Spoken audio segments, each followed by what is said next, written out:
Dentre essas três, a única que vocês voltam a ter no sexto ano é a minha, né? Agora, no sexto ano vocês têm essa aula de síndrome. Eu vou só encostar aqui, tá? Tá. Que é bem ao lado do elevador, então vocês vão... O quadro clínico. Daí, se eu estiver na frente de vocês, vocês vão só um pouquinho pra cá, tá bom? O que vocês aprenderam? Quadro clínico. Sintomas, né? Então, assim, o que a gente costuma colocar como síndrome, né? São alterações que o paciente tem, né? Sinais e sintomas, né? Mas as causas, né, que podem levar a esse quadro clínico podem ser diversas, né? E na pediatria, quando a gente pega uma criança com edema por uma causa renal, é muito importante a gente separar, né, e já fazer um esquema inicial em grupos de síndromes clínicas, por exemplo, né? Se esse paciente tem uma síndrome nefrótica ou nefrítica, eles podem ficar edemaciados por uma causa renal, sem necessariamente ter alteração de função renal. Então, quando vocês veem uma criança edemaciada no pronto-socorro, e vocês podem estão fazendo como primeira hipótese a causa desse edema ser renal, é sempre importante, assim, vocês diferenciarem em dois grupos, né? Eu acho que isso ajuda bastante para facilitar o diagnóstico. Um grupo são as crianças que têm alteração na função do rim. Ainda hoje, na prática clínica, os exames que a gente acaba utilizando para a função renal são a ureia e creatinina, que todos assim, vão associar seus poréns, né? Por exemplo, a creatinina é diretamente proporcional à massa muscular. Então, a creatinina de um bebezinho que acabou de nascer tem várias particularidades. Na primeira semana de vida, a creatinina do bebê é um reflexo da creatinina materna. Então, se a mãe tem uma creatinina de 0,7, o bebê tem uma creatinina de 0,7. Mas ele não tem massa muscular para a creatinina de 0,7. Então, você espera que com o passar dos dias, essa creatinina vai caindo, né? Até que no final do primeiro mês, vai chegar no canal desse bebê. Então, 0,3, né? Dentro do primeiro ano de vida, tem criança que tem creatinina abaixo de 0,15, porque ela é proporcional à massa muscular do paciente. Se a creatinina não for caindo, se você começa primeiro com uma creatinina alta, né, no bebê que tem uma malformação no trato urinário, pode já, assim, a primeira dosagem de creatinina ser 2, por exemplo, você vai ver a creatinina da mãe, não é 2, aquela creatinina do bebê. Ou se, por exemplo, ele começa com uma creatinina que poderia até ser equivalente à creatinina materna, mas só vai aumentando, e isso é um reflexo da creatinina do bebê. Então, tem poréns quando a gente avalia esses dois exames, a ureia e a creatinina, mas eles são ainda os mais utilizados hoje. Creatinina e a ureia, ela pode ser um reflexo de vários fatores. Por exemplo, criança que tem sangramento, adulto também, né? Pode ter a ureia mais alta. Se tiver um catabolismo aumentado, tipo as crianças do DRAC, que tem um tumor, né, com grande lise e tudo mais, morte celular, pode ter, né, e consumo, né, todo, tá sempre assim, vai perdendo peso, inclusive porque tem um processo infeccioso importante, muitas vezes esses pacientes têm a ureia aumentada, né? E não é por uma alteração de função renal. Mas, de uma forma geral, são os exames que hoje a gente ainda utiliza para ver alteração, né, refletindo a função do rim. Então, assim, normalmente pacientes com síndrome nefrótica e nefrítica, eles têm edema, só que eles costumam ter uma creatinina inicial normal, creatinina e ureia, que podem, em algumas situações, estarem alteradas, que a gente já vai ver aqui na aula. E a nossa primeira aula hoje, a gente vai falar sobre a síndrome nefrótica. Na síndrome nefrótica, eu sempre coloco no slide inicial da aula a imagem dos podócitos. Se eu apagar, vai dar muito sono? Vocês preferem que deixe acesa? Pode não. Então, se estiverem ficando com sono, né? Vocês me avisam, aí eu ensino. Essa é a camada de células podocitárias. Os podócitos formam a terceira camada da membrana basal do glomérulo. Eu já vou mostrar o esquema da membrana basal do glomérulo para vocês se lembrarem. Não sei se vocês viram alguma aula. Mas a terceira camada da membrana basal do glomérulo, que é onde, né, ocorre a filtração do sangue para formar aquela urina primitiva que a gente fala, aquela urina inicial espaço de Bauman é a camada de células podocitárias. E eles têm os pedicelos que se fecham assim nessa camada. E entre um pedicelo e outro, a gente vai ter um grupinho de proteínas que a gente chama de diafragma de Fenner, que é um grupinho de proteínas muito importante nessa aula da síndrome nefrótica e é o último lugar onde passa a filtração glomerular. Então, o que é a síndrome nefrótica? É uma doença renal caracterizada por uma proteinúria maciça. Então, se vocês lembrarem, assim, quando eu coloco na cabeça síndrome nefrótica de proteinúria, já é um passo muito grande. Então, a gente perde muita proteína na urina nesses pacientes que têm a síndrome nefrótica. E por que, né, que a gente tem proteína maciça? A gente vai ver, né, pode ser um desarranjo de qualquer uma das camadas das células, né, da membrana basal do glomérulo, mas a gente sabe que muito da síndrome nefrótica hoje tem a ver com a camada de células podocitárias. Quanto ao quântico de proteína para fazer o diagnóstico de síndrome nefrótica? No adulto, vocês vão falar 3,5 gramas na urina de 24 horas. É na urina de 24 horas que a gente vê, tá? Na pediatria, a gente fala acima de 50 miligramas por quilo na urina de 24 horas.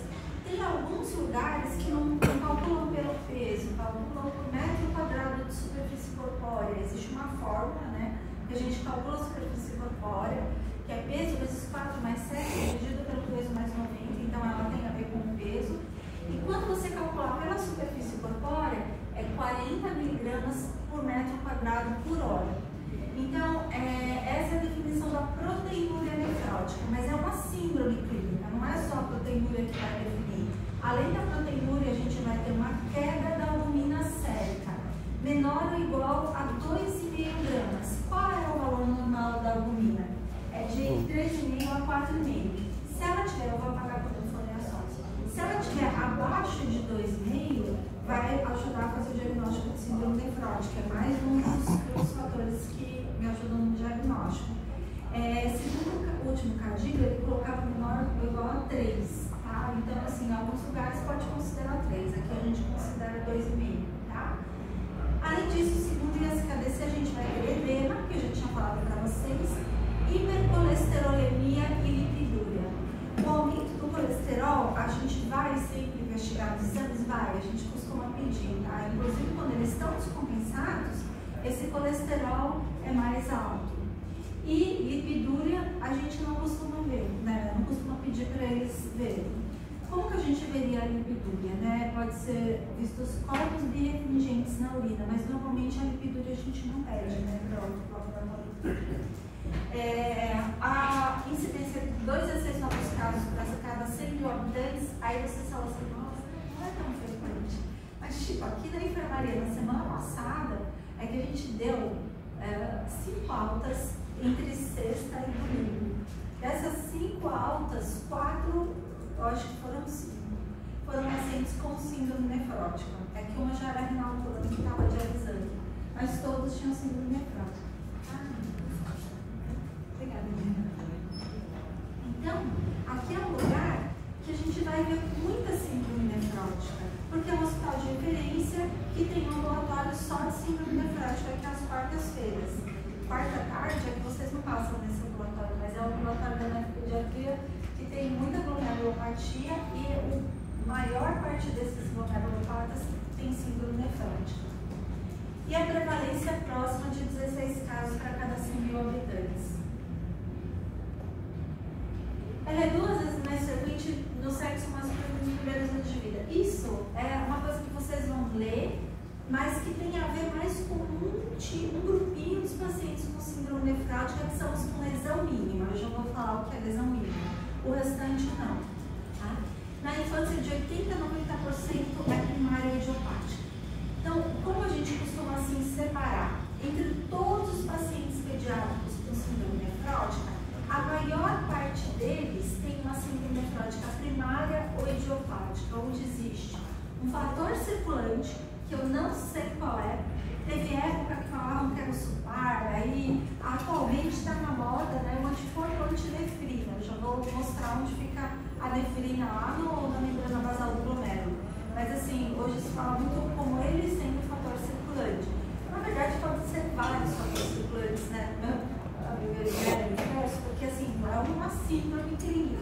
várias coisas que podem estar associadas, né? Mas essa é a primária idiopática, e quando eu faço biópsia dessas crianças, a gente não pede a biópsia sempre, mas quando eu faço, eu tenho duas alterações anatopatológicas mais frequentes. A lesão mínima, que é a mais frequente na pediatria, ainda bem, porque é a que responde ao corticoide. Por que eu faço corticoide? Porque existe uma inflamação na membrana basal do glomérulo devido a esse fator circulante. Então eu faço corticoide, uso outros imunossupressores se não respondem ao corticoide. Então existe uma inflamação na membrana basal do glomérulo e por isso que eu tenho que começar com corticoide, e a lesão mínima costuma, o paciente com lesão mínima costuma responder bem e descompensar muitas vezes, não costuma evoluir com a doença renal crônica. E o segundo grupo desses que tem um fator circulante são os pacientes com GESP. O que é a GESP? É a glomerulosclerose segmentária focal. Eu vou evoluindo com esclerose de segmentos do glomérulo em focos do rim, e essa esclerose vai progredindo. É um paciente que não para de perder proteína na urina, e eu não sei se vocês já ouviram, e se não ouviram, no internato vocês vão ouvir direto, que a proteinúria é um mecanismo que leva à doença renal crônica. Por quê? Quando a gente vai explicar de uma forma assim mais simples, se o paciente perde proteína na urina, ele pode com o tempo ir perdendo a função do rim. Por quê? A proteína, quando está lá no túbulo, né, a célula tubular olha e fala assim, nossa, não quero perder essa proteína, coloca a proteína para dentro, coloca a proteína para dentro. Isso enche o lisossoma da célula tubular, ele pode se romper, lesar a célula e lesar o interstício renal. Então, com o tempo, esses pacientes que ficam tendo proteína direto, eles vão tendo uma lesão no túbulo intersticial que pode afetar também o glomérulo. E esses pacientes com GESP não respondem a corticoide, aí você passa para ciclosporina, muitas vezes a resposta é meio, assim, eles melhoram, mas assim, eles costumam continuar perdendo proteína, eles não param de perder proteína com o tempo e eles vão lesando o rim. Entre os adolescentes, a principal causa, o Paulo vai falar isso para vocês na semana que vem, de doença renal crônica na pediatria, são as glomerulopatias, e dentro das glomerulopatias a GESP. Quando a gente pega todas as crianças pequenininhas e adolescentes, são as malformações do trato urinário. Por isso, né, que a aula de tudo, né, é tão importante para a gente, porque como que a gente fica sabendo que a criança tem uma malformação? Ou um diagnóstico antes da criança nascer, que faz o ultrassom morfológico lá e vê, né, o ultrassom direitinho e vê que essa criança tem uma malformação, ou fica um tempo de infecção urinária de repetição, porque sempre que você tem uma malformação, você acaba tendo a estase de urina em algum lugar. Então, assim, atualmente as malformações que a gente chama de CACUTs, né, são as congenital anomalies kidney urinary tract, são as principais causas de doença renal crônica, mas a segunda causa de frequência, quando pega o grupo geral da pediatria, são as glomerulopatias, e dentro das glomerulopatias, a GESP.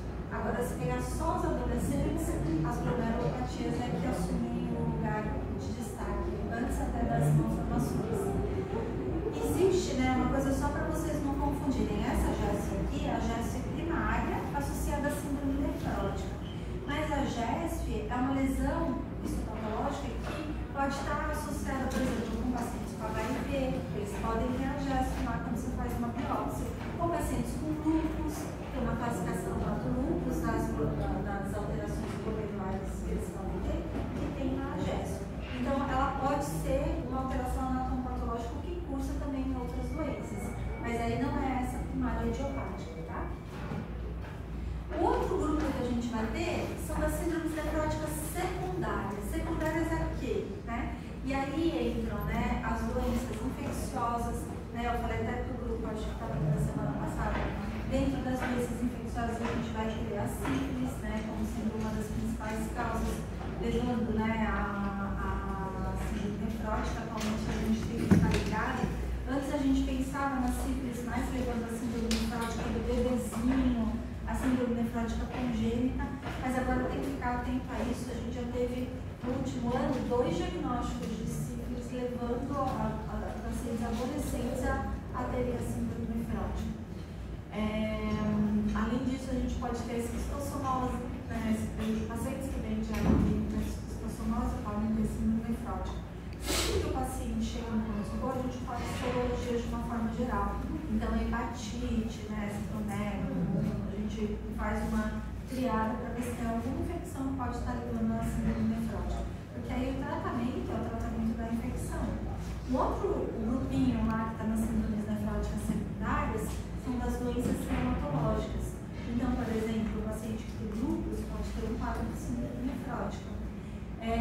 Tumores, pacientes que têm linfomas, por exemplo, podem ter uma descompensação de síndrome nefrótica, né, devido ao quadro do tumor de base. A gente já teve um paciente no PA que estava mais de 5 anos fora de tratamento e de repente ele amaciou, teve um quadro de síndrome nefrótica. E a gente tem sempre que investigar se pode ter sido, por exemplo, um retorno do tumor. Tá bom?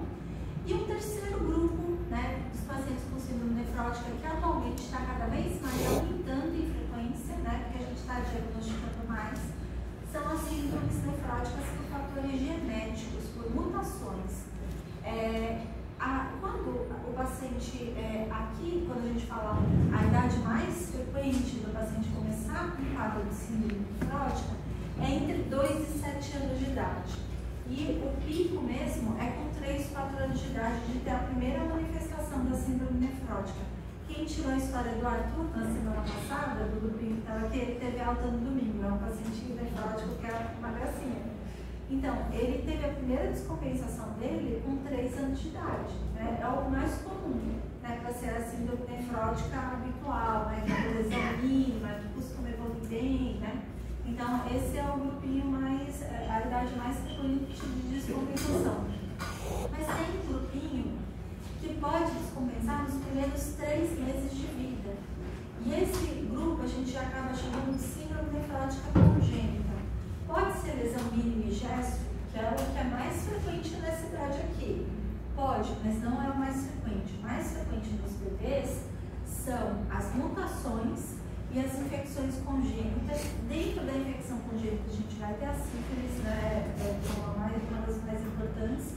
E nas mutações a gente tem do NPHS1, que codifica uma proteína chamada nefrina, que eu vou mostrar, que é essa que acha que o fator circulante pode ser anticorpotinefrina, no caso da primária idiopática, é a mesma nefrina. Só que o bebezinho pode ter uma mutação da nefrina que leva a perder uma grande quantidade de proteína basal. Pode ser mutação do NPHS2, que é menos frequente no bebê, mas que codifica uma outra proteína lá do diafragma de fibra que chama podocina. E podem ser mutações do WT1, que é o gene supressor do tumor de Willis, que pode levar a esclerose mesangial difusa, ou junto com o Lennox-Gastaut e Frazier, que são síndromes clínicas, eles podem ter uma glomerulopatia junto com genitália ambígua. Então a gente tem que estar bem atento nisso, porque pacientes que têm essas duas síndromes mais a mutação do WT1 podem ter tumores. Muitas vezes a gente acaba descobrindo o Lennox-Gastaut pelo tumor de Willis que eles podem desenvolver. Então, paciente com tumor de Willis, aí você vai ver que o genitália ambígua, vai investigar, pode ter mutação do WT1. E eles podem levar um quadro de síndrome nefrótica. E no caso do Frazier, podem ter gonadoblastor. Pensando nisso, assim, será que na idade habitual, entre 2 e 7 anos, eles não podem ter uma mutação também? E cada vez mais começou a ser investigado. Na minha época de residência, como que a gente investigava? Quando você vê que o pai tinha síndrome nefrótica, o irmão tinha síndrome nefrótica, por exemplo, na família do Arthur, o pai tem síndrome nefrótica, a irmã tinha tido síndrome nefrótica, tinha transplantado e foi a óbito porque ela evoluiu com linfoma pós-transplante. E o Arthur tem síndrome nefrótica. Então você pensa, provavelmente eles têm uma mutação que está levando esse quadro de síndrome nefrótica. E esse grupinho de pacientes, a gente, na minha época de residência, a gente ia atrás de um grupo que estava fazendo pesquisa genética e tentar incluir esses pacientes nessa pesquisa. Atualmente tem uma rede nacional dessa pesquisa de síndrome nefrótica na infância, que é chamada de Rebrasne. Então a gente inscreve no Rebrasne para ver, né, esses pacientes são selecionados para serem analisados os exomas. E assim, até o Arthur tinha investigado e eles não acharam nenhuma mutação. Mas assim, ele é muito difícil no ser, porque o pai dele, a irmã dele, ele tem. Então você pensa, deve ser uma mutação aí que leva a doença. Esse grupinho está cada vez mais aumentando a frequência porque a gente está diagnosticando mais mutações. E atualmente, né, o Paulo Koch foi um dos que idealizaram o Regras. Foi o pessoal da escola, o pessoal do ABC e o pessoal do Unicamp, que se uniram e formaram essa rede nacional. E ele fala que atualmente ele está por volta de uns 25% de pacientes com síndrome nefrótica que tem mutação. Isso até na cidade do quilômetro 2 e 7 anos de idade. Agora, vamos falar um pouquinho de lesão mínima, né? Então, a lesão mínima, geralmente, ela é de bom prognóstico, a corticoide não vai evoluir com doença renal crônica. Só que a partir dos 10 anos de idade, a chance de ser lesão mínima vai caindo. E vai aumentando a chance de serem outras glomerulopatias, como a GESF, a membrana proliferativa, a membranosa. Membranosa, de uma forma geral, na pediatria, são pouquíssimos pacientes. Ou é um paciente que tem lúpus, que tem uma membranosa lá, que é uma das glomerulopatias que podem cursar no lúpus, ou, por exemplo, um paciente que tem sífilis, pode ter uma membranosa, mas de uma forma geral, a gente tem pouquíssimos pacientes que têm glomerulonefrite membranosa. Só que conforme a faixa etária vai aumentando, a membranosa vai aumentando em frequência. O último trabalho que eu vi dos adultos, a chance de ser, as causas mais frequentes de síndrome nefrótica entre os adultos eram GESF e membranosa, não lesão mínima, que são glomerulopatias que evoluem com prognóstico que é pior. Aqui eu vou sempre atrapalhando. Esse é o desenho esquemático da membrana basal do glomérulo. Esquemático não, é uma foto da microscopia eletrônica. Aqui é a camada de células endoteliais, né, com os poros entre elas, a lâmina densa e a camada de células podocitárias. Os pedicelos ficam dessa forma na membrana basal do glomérulo na microscopia eletrônica. E o sangue ele vai sucessivamente entre os poros, né, da membrana das células endoteliais, a lâmina densa, que é rica em proteoglicano, glucosaminoglicano, muita carga negativa, colágeno e tudo mais. E por fim, passa aqui pelas camadas de células podocitárias e atravessa o diafragma de Fender, que é o último lugar onde o fluxo de sangue passa e que vai determinar, olha, essa molécula vai embora, essa molécula vai ficar. Então, a membrana basal, ela vai determinar o que eu vou filtrar ou não, dependendo do peso molecular, então é uma barreira mecânica, e ela é uma barreira elétrica também, porque ela é lotada de cargas negativas. E com isso eu vou determinar o que pode passar ou não. Se eu tiver um desarranjo entre qualquer uma dessas camadas, e essas células elas se conversam e conversam também com as células mesangiais. O mesângio sustenta a alça do capilar glomerular, que tem essas 3 camadas, e ele pode expandir, contrair, aumentando e diminuindo a superfície de filtração. Existem as vias de sinalização de uma célula para outra. Então, o mesangial se comunica com os podócitos, se comunica com a endotelial, então um vai mandando mensagem para o outro. E eles funcionam de uma forma completamente organizada. Se eu desorganizar isso, eu posso ter uma perda proteica na urina e eu paro de síndrome nefrótica. Mas hoje a gente sabe que a principal camada correlacionada com a célula, com a síndrome nefrótica, é a camada de células podocitárias. Tá?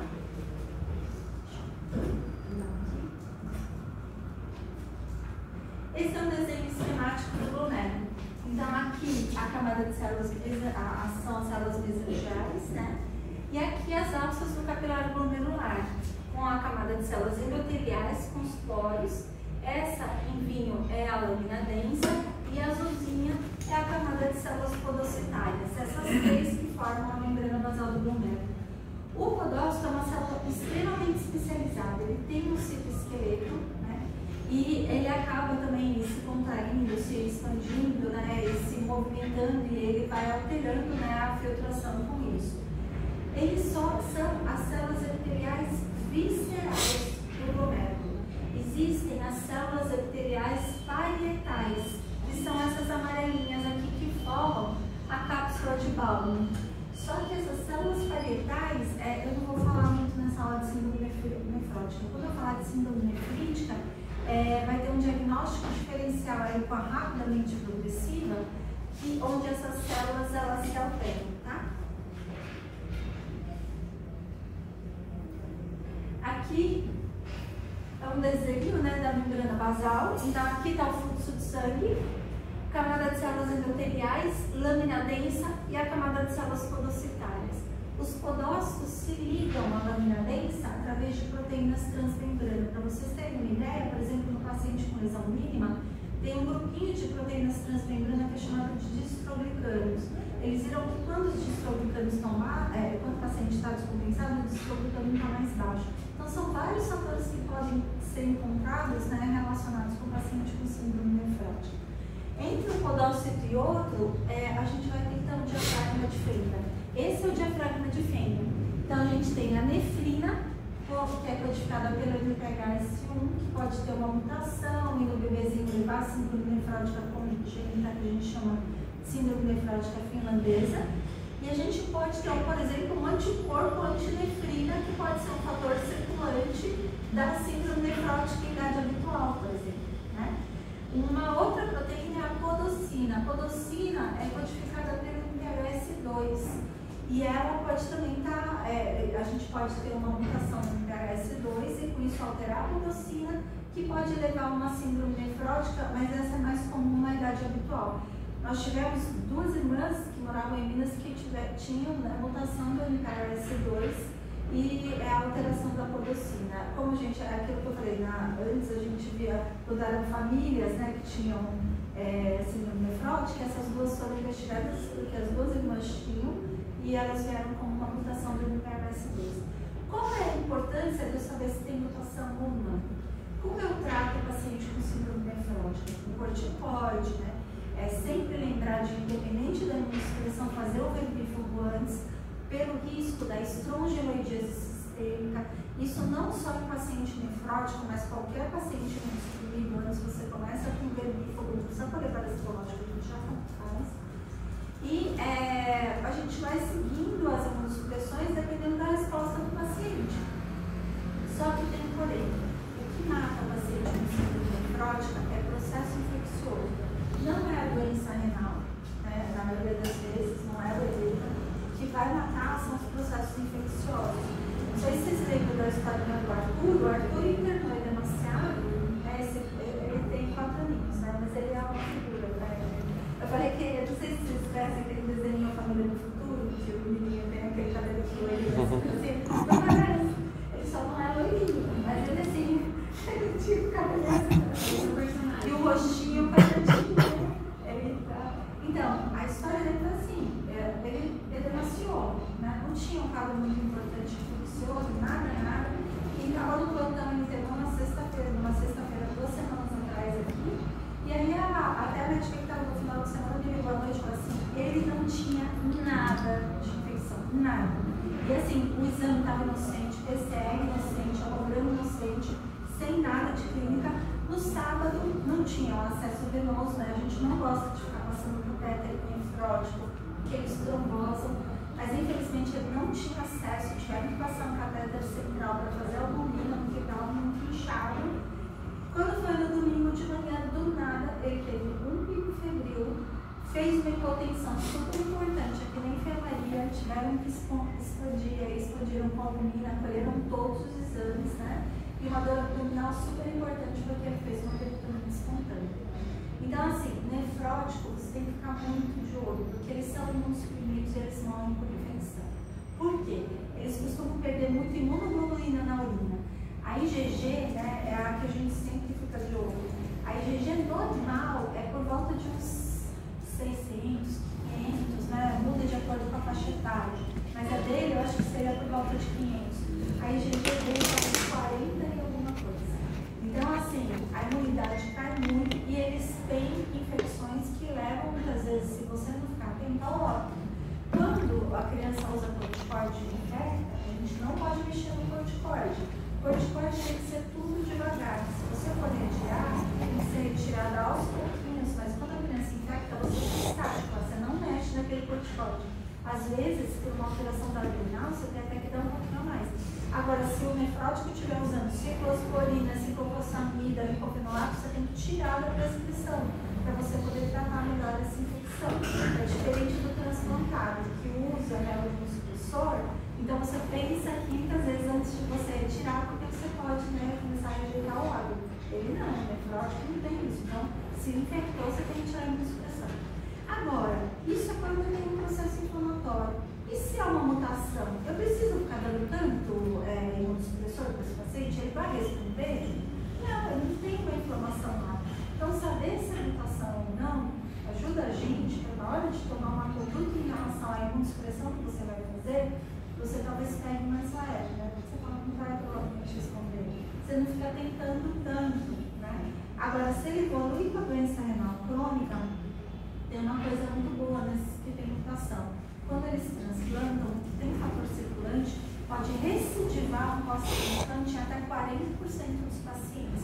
Tanto que eles acabam de transplantar, eles já começam a colher proteinúria nas urinas, né? Normalmente colhe o P/C, que é um outro exame que a gente pode ver proteinúria, para ver se está perdendo proteína, e aí eles vão fazer lá uma medicação específica no pós-transplante, vão fazer plasmafenese, glicemagem, para tentar controlar, muitas vezes controlam, né? É o paciente meio que recidivou a síndrome nefrótica que está transplantado e que pelas medicações do pós-transplante ele vai conseguir controlar isso também, não é contraindicação para transplantar.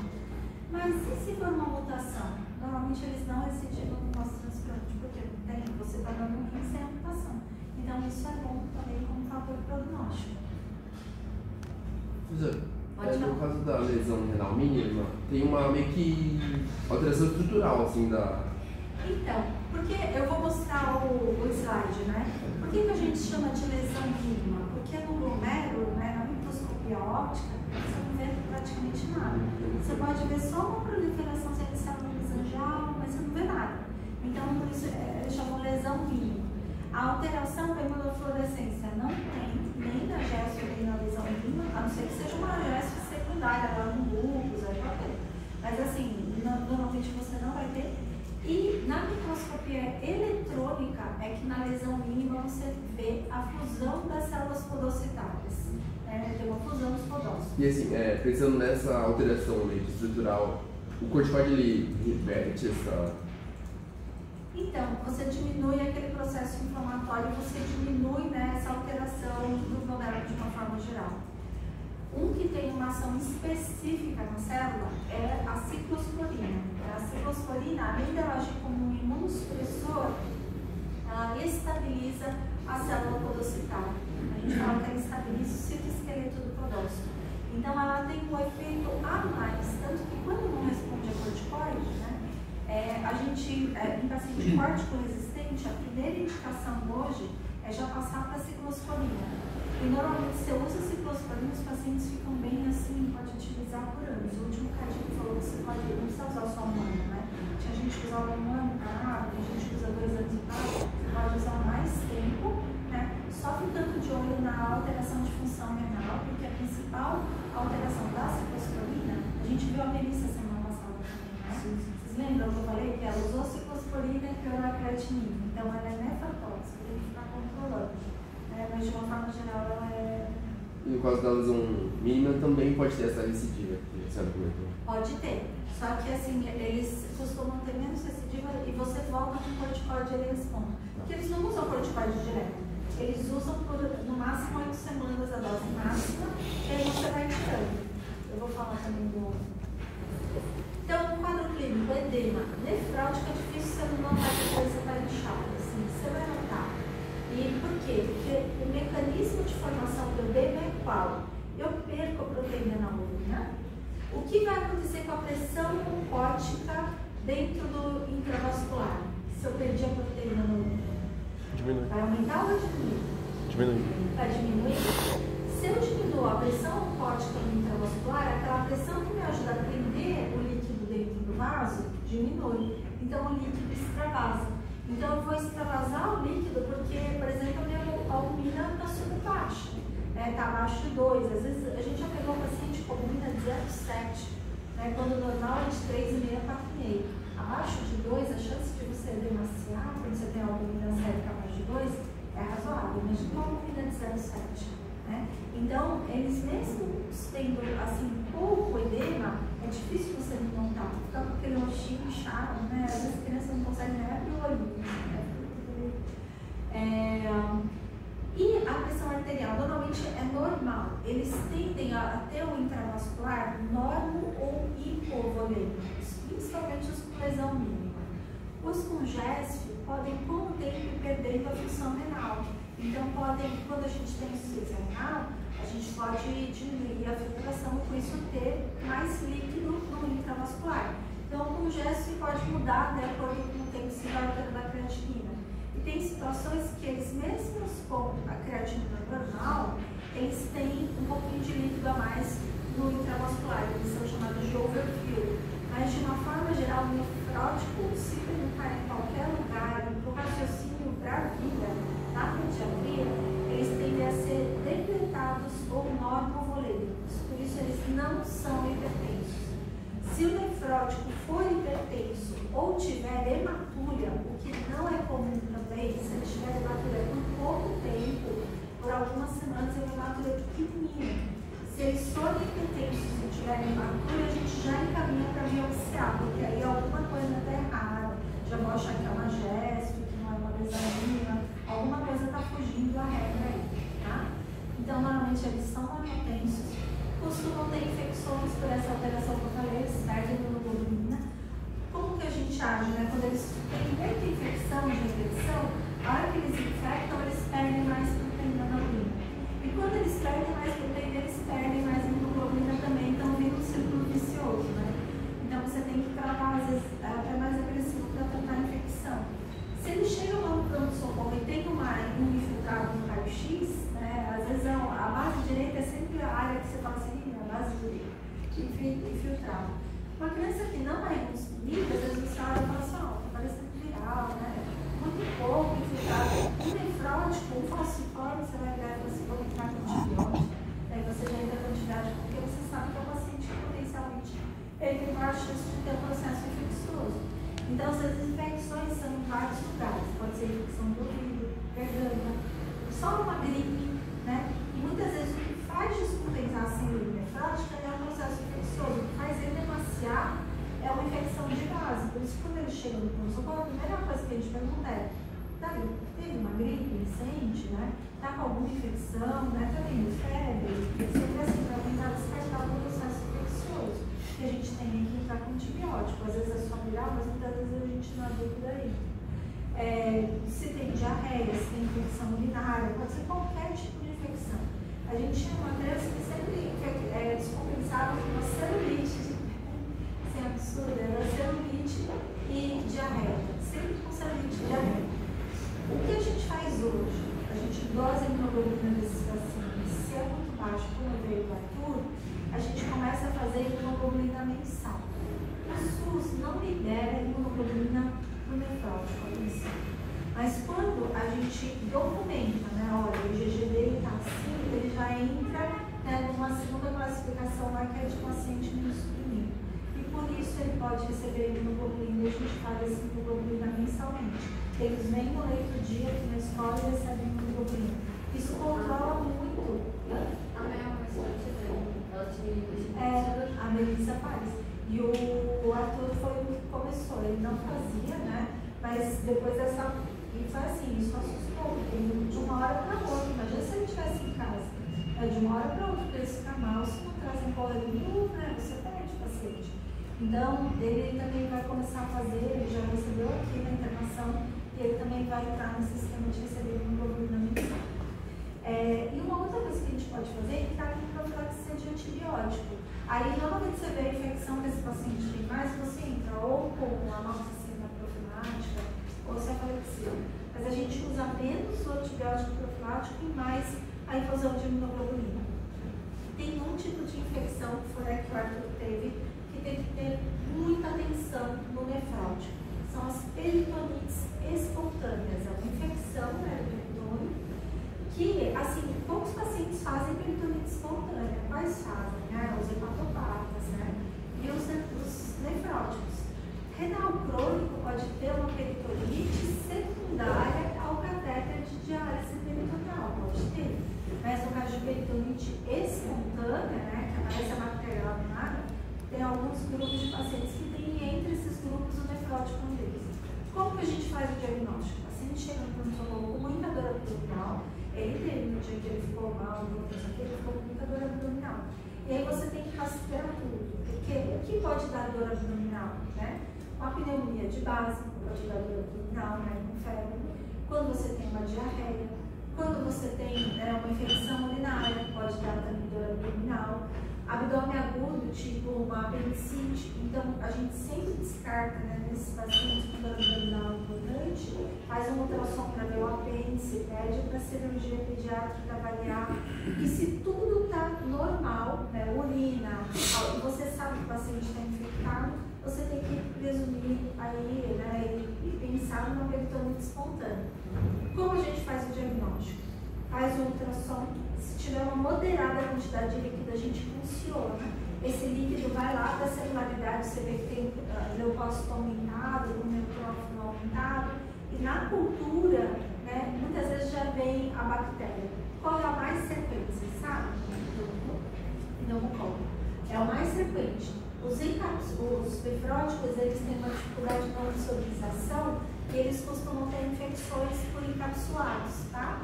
Mas assim, no caso, até o Arthur foi uma curiosidade, veio com E. coli na hemocultura, né? Mas assim, essa hemocultura positivou depois de 48 horas. Então a gente valorizou mais por ele ser nefrótico, era sensível ao ceftriaxone, que a gente iria tratar para o pneumo também. Então, mas o mais comum é pneumococo, tá? Tromboses. Isso que eu falei do catéter, que a gente está preocupado em passar por quê? O nefrótico tem alteração da proteína S, da proteína C.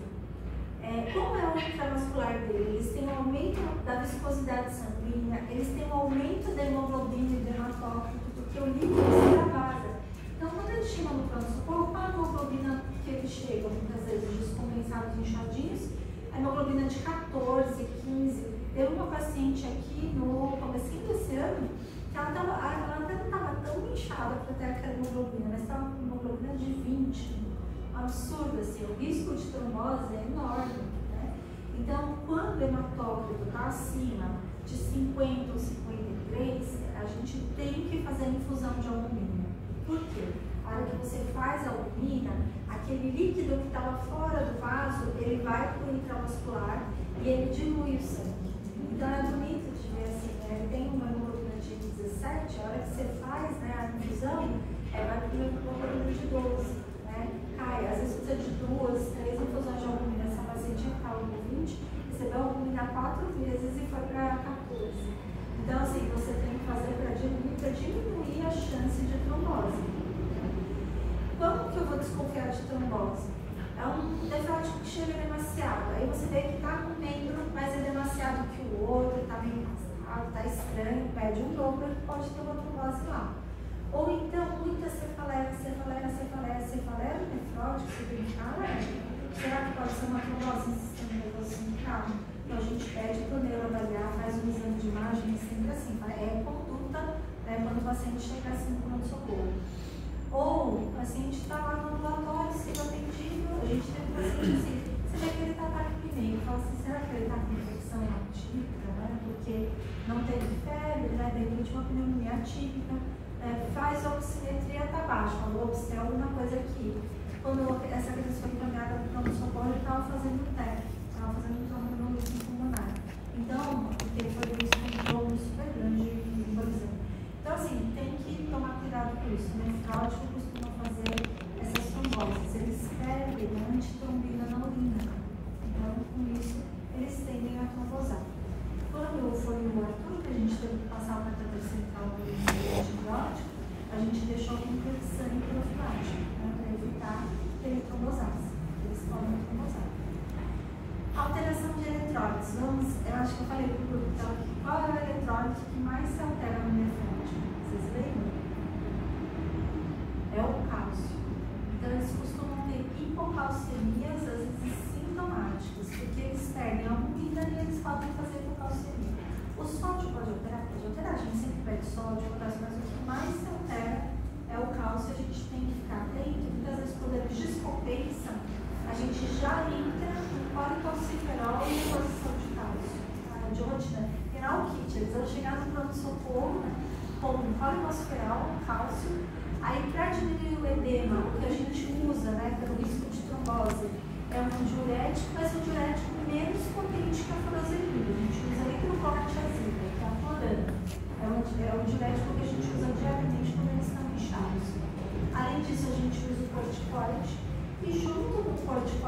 se ele está recebendo, né, o corticóide naquele momento. Quando tem corticóide, a gente usa um outro diurético junto com uma potência diurética mínima, que é a espironolactona. É um diurético poupador de potássio, mas que tem, bloqueia o efeito mineral do corticóide, da prednisona, que é o corticóide que a gente usa. Então, as crianças tendem a ter menos hipertensão relacionada ao corticóide, ficar menos corticóide. Isso já é um protocolo daqui da escola desde a década de 70, né, que a gente observa isso. E, assim, a gente sempre utilizou. Então, sempre que o nosso paciente está com prednisona, a gente pesquisa também e dá para profilaxia se tiver aldeia, tá? E colicosulfirol e cálcio. O hipotireoidismo, eles podem perder a proteína carregadora de hormônio tireoidiano. Então, às vezes, você tem que suplementar com hormônio tireoidiano. Esse edema ele pode progredir, não pode ser um edema só em face, mas pode ser um edema generalizado, que a gente chama de hemasárica. E o que é uma hemasárica? O paciente pode ter edema escrotal ou vulvar, pode ter ascite e derrame pleural. Nefrótico não costuma evoluir para derramamento de pulmão, a não ser que ele esteja perdendo a função renal. Tá? Ele deve funcionar como renal crônico, mas ele costuma ter derrame pleural. Ele pode fazer isso. Quando tem diminuição da ausculta, vocês têm que pensar em derrame pleural. Essas câimbras devido à hipocalcemia, tá? As dores abdominais e as infecções que eu falei para vocês. As tromboses, né? Normalmente a gente trata a localização desses pacientes, e a gente sabe que ela é subdiagnosticada. Quais são os exames que a gente pede? Então, a urina luz, a gente faz aí que o paciente pode ter proteinúria, aquela espuminha que a gente vê na urina. Sempre que falar que tem espuma na urina, está querendo falar que tem perda proteína, tá? Então, na urina não tem a proteinúria, é difícil não ter. A gente fala que assim, a perda de proteína não é uniforme nas 24 horas. Então, de repente, você pode escolher uma urina 1 e não ter tanta proteinúria, mas de uma forma geral ela vai mostrar. Fecha o diagnóstico? Não. O diagnóstico no paciente que nunca teve uma exposição nefrótica, você vai ter com a proteinúria de 24 horas. Além da proteinúria, você pode ter hematúria se tiver pouco, né, por pouco tempo. Se tiver mantida, a gente faz a biópsia renal. Cilindros você pode ter porque o paciente ficou ligure, estase de urina no túbulo, pode ter o formato lá no túbulo e formar os cilindros, tá bom? Mas aqui são os hialinos, cilindros hialinos. A proteinúria de 24 horas. O normal, né, na pediatria, é o paciente ter até 5 mg por quilo na urina de 24 horas. Então, eles vão dar um resultado lá, está bebendo 2 gramas. Para o adulto, isso não é uma proteína nefrótica. Mas na criança, você tem que dividir pelo peso. Então, uma criança de 20 quilos, você perde 2 gramas, que são 2 miligramas, né, vai dar uma proteína nefrótica. Né? Então, tem sempre que dividir pelo peso. Se for acima de 50 miligramas por quilo, é uma proteína nefrótica. Tá? Entre 5 e 50 é uma proteína patológica, mas não é nefrótica. Tá? Gente, se tiverem dúvida, vocês vão ter um pino, tá? O exame que a gente usa muito hoje é a proteína creatinina em amostra isolada, né? Que a gente chama de P/C. Na verdade, pelo CADIGO, eles até orientam muitas vezes escolher o P/C. Por quê? A proteinúria, se você não colher de 24 horas direitinho todas as amostras de urina, em criança, né, vocês imaginam, né? Às vezes vai evacuar, pode perder a urina também. Então aí você não pode, pronto, bloqueou tudo, não dá certo aquela proteinúria de 24 horas. Então, se você não colher direitinho, é mais confiável você colher um P/C. Quando a gente já tem o diagnóstico de síndrome nefrótica, o paciente interno aparece, a gente não fica pedindo proteína de 24 horas. O que a gente pede é a proteína creatinina em amostra isolada, que é esse P/C. O mesmo frasquinho que você colhe a urina 1, você pede para usar a proteína e a creatinina. Você converte tudo para a mesma unidade, corta a unidade, e se for acima de 2, equivale àquela proteinúria acima de 50 por quilo. É que tem gente que prefere, está sempre colhendo proteinúria de 24 horas, mas na verdade é mais complicado. Um outro exame que a gente pode ter é esse teste com ácido sulfursalicílico. O ácido sulfossalicílico, quando você pinga na urina, a urina flocula. Então, ele te dá subjetivamente que tem proteína naquela urina. Quando aqui na escola a gente usa, o paciente está lá no ambulatório, colheu a proteína na semana passada, está lá comigo agora. Estou achando que ele está inchado. Mas ele colheu a proteína na semana passada e veio negativa, é normal. O que eu posso fazer? Eu tive que colher a urina e pingar o sulfossalicílico. Se flocular, ele está perdendo proteína. Então, isso vai me ajudar. Por exemplo, se eu estava pensando em suspender o corticóide, eu não vou suspender, eu vou aumentar o corticóide, você pode tomar conduta baseada nisso. Na Santa Casa, eles ensinavam, né? Não sei se ainda fazem isso, os pacientes a fazerem até esse sulfossalicílico em casa, que a gente não tinha essa conduta, mas para a família saber se estava descompensando ou não. Aí, esses são os exames de urina, né? Então, o de 24 horas, urina 1 e o P/C, né? Eu sou sulfossalicílico em algumas situações. E o G-sangue, eu quero ver a proteína baixa. Então, eu vou colher proteína total e albumina, e os dois vão para baixo, né? Porque, como a albumina faz parte da proteína total, ela cai, a proteína total também costuma cair. Então, além disso, a gente pode ter um aumento absoluto e relativo do alfa-2. Se eu for ver as imoglobulinas, é que chama bem atenção ao IgG, onde está muito, muito baixo. Tá?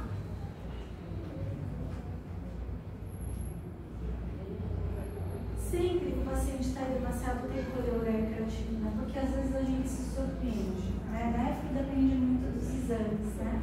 Então você vê o paciente demasiado, mais que você ache uma coisa, você tem que ter uma ureia e creatinina para descartar que tem alteração de função. Nos nefróticos, ureia e creatinina costumam ser normais, né, na primeira descompensação, e só vai alterar, né, como mais frequente para a gente é o fator circulante, a primário, costuma se alterar no paciente com GES com o tempo. Né, vai passando o tempo, eles vão perdendo função renal. Quanto tempo? Normalmente são anos. Varia muito de paciente para paciente. O complemento costuma ser normal, a gente sempre costuma colher, porque tem glomerulopatias que cursam o complemento consumido, então tem que colher, mas na gesto e na lesão mínima costuma ser normal. E quando a gente fala de síndrome nefrótica na infância, às vezes a gente está falando de gesto e lesão mínima.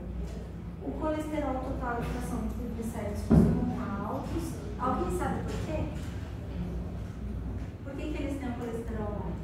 Porque o fígado tenta compensar a albumina. Porque o fígado, na tentativa de aumentar, né, a albumina, aumenta também as lipoproteínas, né? É um mecanismo que acaba sendo normal. Eu tento aumentar na albumina que está baixa, mas eu acabo aumentando as lipoproteínas também. E uma outra coisa é que o nefrótico, ele tem um aumento do ácido levalônico a nível renal, que é o inicial, assim, para a produção do colesterol. E eles têm uma maior disponibilidade da HMG-CoA, então eles acabam fazendo com mais colesterol. Tá? Mas isso é um processo que não. O mais importante, né, é que eles tenham mesmo a maior produção hepática. Sempre que for o primeiro diagnóstico de síndrome nefrótica, tem que lembrar de colher todas as sorologias para descartar as causas secundárias, tá, gente? Por infecção. Então, tratóxico, citomegalo, sífilis, hepatite, HIV, todas as sorologias, tá bom? Agora, essa frase é super importante. A biópsia é menos importante que a resposta ao corticoide. Eu vou biopsiar todo o paciente com síndrome nefrótica que chegar no pronto-socorro ou não. Eu faço o diagnóstico e eu entro com a medicação. Quando eu vou biopsiar? Eu biopsio se esse paciente tem alteração de ureia e creatinina, aí eu tenho que biopsiar para saber o que está acontecendo. Se tem hematúria mantida, hipertensão, que não é comum no nefrótico, se abre o quadro fora da faixa etária. Então, normalmente a faixa etária é de entre 2 e 7 anos. As crianças menores que 2 anos, elas vão para a biópsia. A gente tem, lógico, que ter condição para biopsiar. Então, você tem que deixar o paciente sequinho, você não faz biópsia se o paciente é demasiado, senão você pode formar uma fístula, hematoma e tudo mais. Você tem que tratar, deixar ele menos edemaciado, né, sem edema, de preferência. Se ele tiver hipertensão, não pode estar hipertenso também, não pode ter alteração de coagulação, não pode estar infectado. Quando você vai fazer uma biópsia renal. Essas são as regras para todas as biópsias de uma forma geral, né? Mas, assim, num paciente que eu vou biopsiar um nefrótico, então, quando eles têm o quadro fora da faixa etária, acima de 7 anos, eu entro com o corticoide e vejo se responde. Se não responder, eu vou biopsiar. E os que não respondem ao corticoide, que a gente chama de córtico-resistentes, esses vão, a princípio, todos serem biopsiados. O corticoide ele vai ser diferenciado no nefrótico. Ele vai falar para mim, esse responde, esse não responde. Esse é um recidivante frequente, que significa que tem 2 recidivas de síndrome nefrótica em 6 meses ou 3 em 1 ano. E esse é córtico dependente. O que é o córtico dependente? Ele responde, só que a hora que você vai tirando o corticoide é recidivo. O recidivante frequente, o córtico dependente, a gente vai pensar se a gente vai biopsiar, depende da evolução dele. O córtico resistente, eu vou sempre biopsiar. E qual é o esquema de corticoide que eu faço? Eu dou 4 semanas da prednisona, 2 mg quilo dia. Veja a proteinúria. Vem abaixo de 5 por quilo, eu falo que negativou a urina de 24 horas. Eu vou reduzindo gradualmente o corticoide. Tudo que é corticoide tem que tirar aos pouquinhos. Não respondeu, e esse aqui respondeu, a gente chama de córtico sensível, ele não vai para a biópsia. Não respondeu com 4 semanas, vou dar mais uma chance, mais 4 semanas. Então, ao todo, eu posso fazer 8 semanas de corticoide dose cheia. Depois de 8 semanas, faço a proteinúria. Se respondeu, ele é córtico sensível. Se não respondeu, eu vou reduzindo o corticoide aos pouquinhos até deixar uma dose mínima aí para entrar com outro imunossupressor. Esse córtico resistente, ele vai para a biópsia, tá? São os critérios que a gente leva para a biópsia. Agora, por que é mais importante eu saber se ele responde ou não? Porque as causas mais frequentes da síndrome nefrótica da infância são gesto e lesão mínima. Na lesão mínima, na microscopia óptica, eu falei para vocês, eu vou ter um glomérulo normal. E a GESF, que é a esclerose de segmentos do glomérulo, que vai aparecer em focos do rim, glomérulo, esclerose segmentária focal, ela vai aparecendo. Se eu biopsiar num lugar que ainda não apareceu a lesão da GESF, eu vou falar que é uma lesão mínima, quando na verdade esse paciente tem uma GESF. Então, por isso que nos resultados aqui, eles sabem que quando a gente encaminha para a biópsia, a gente está achando que não é lesão mínima.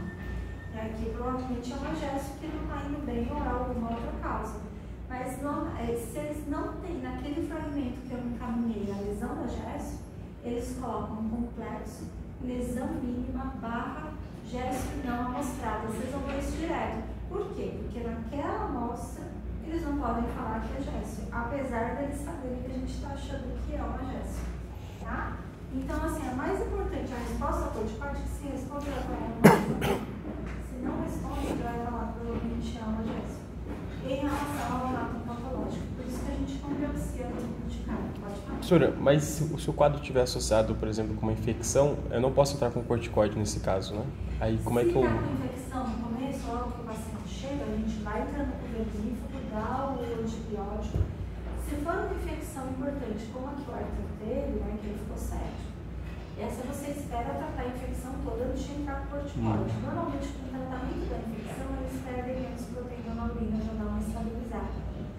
Agora, se for uma infecção bem fluxo, assim, tranquilo, você pode entrar depois de alguns dias do antibiótico. Você está com a amoxicilina por causa de um infiltrado, que você está na dúvida se é mesmo ou não. Ou por causa de uma orofaringite que você está na dúvida se tinha mesmo infecção ou não. Aí você pode entrar a partir do 4º, 5º dia, você já pode entrar com corticoide. Tá.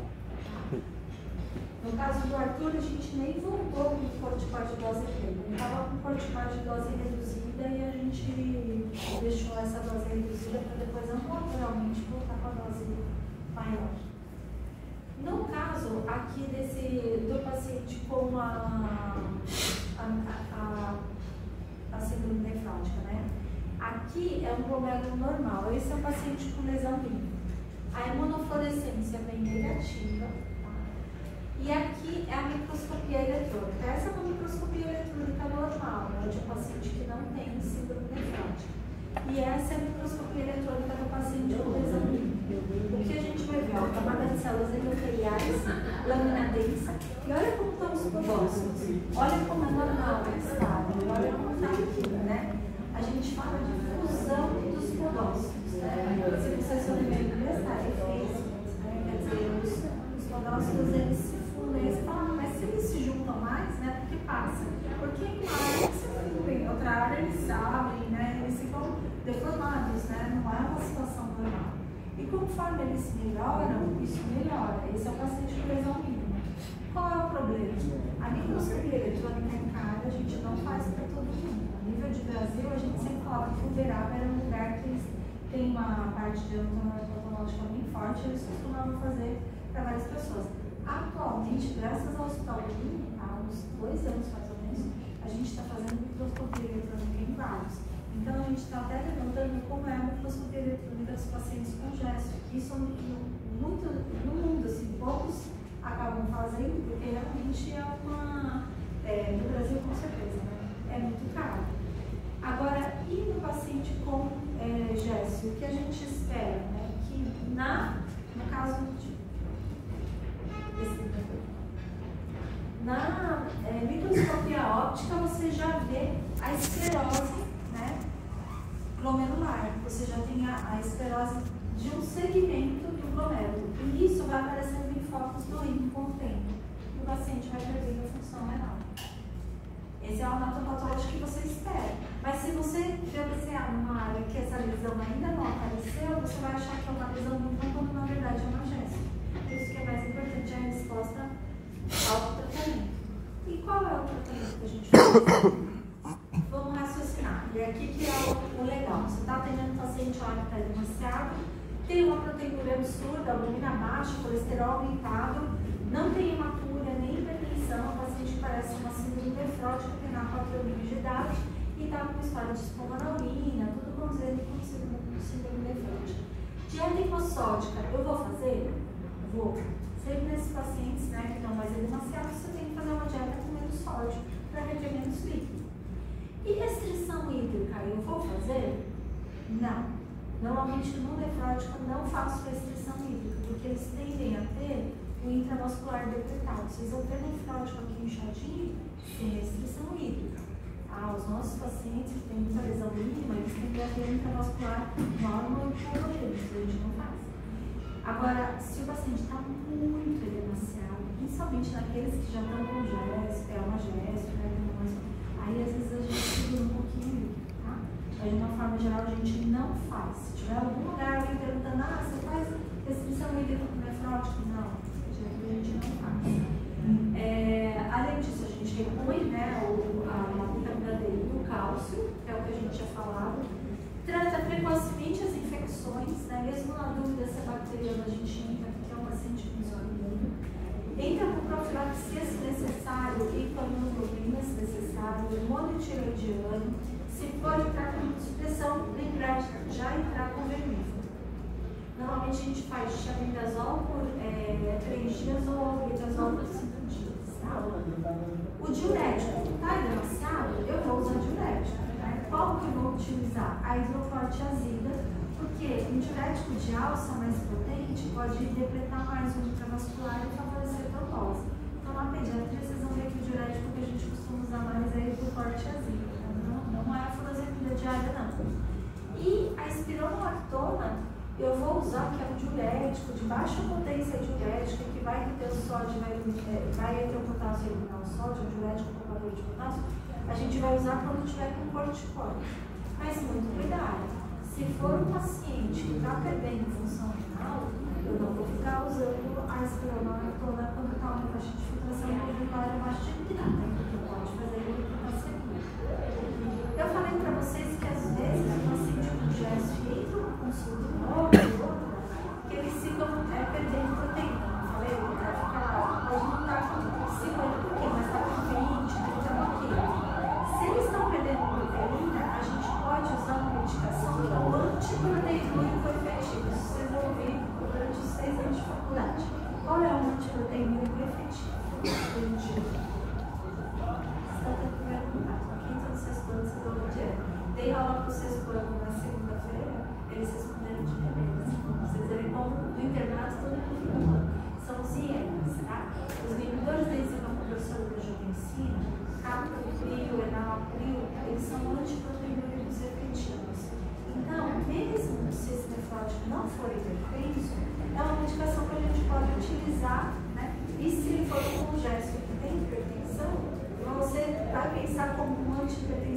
bom com o IECA, porque ele diminui a proteinúria.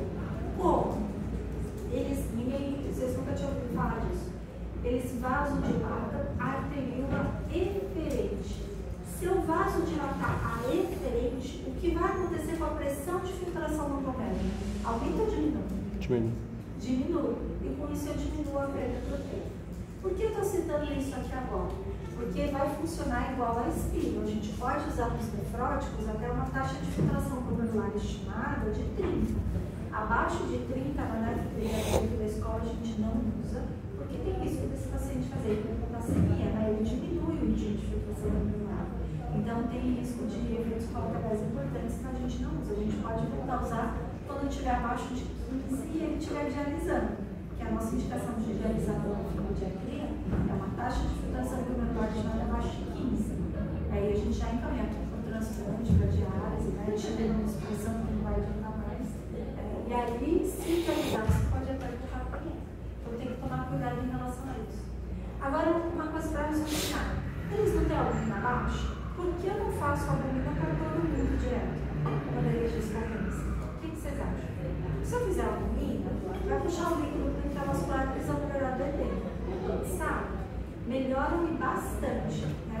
Quando você entra na perfusão de albumina, eles normalmente têm uma oliguria. Né? Oliguria na pediatria é uma atividade abaixo de 1 ml por hora.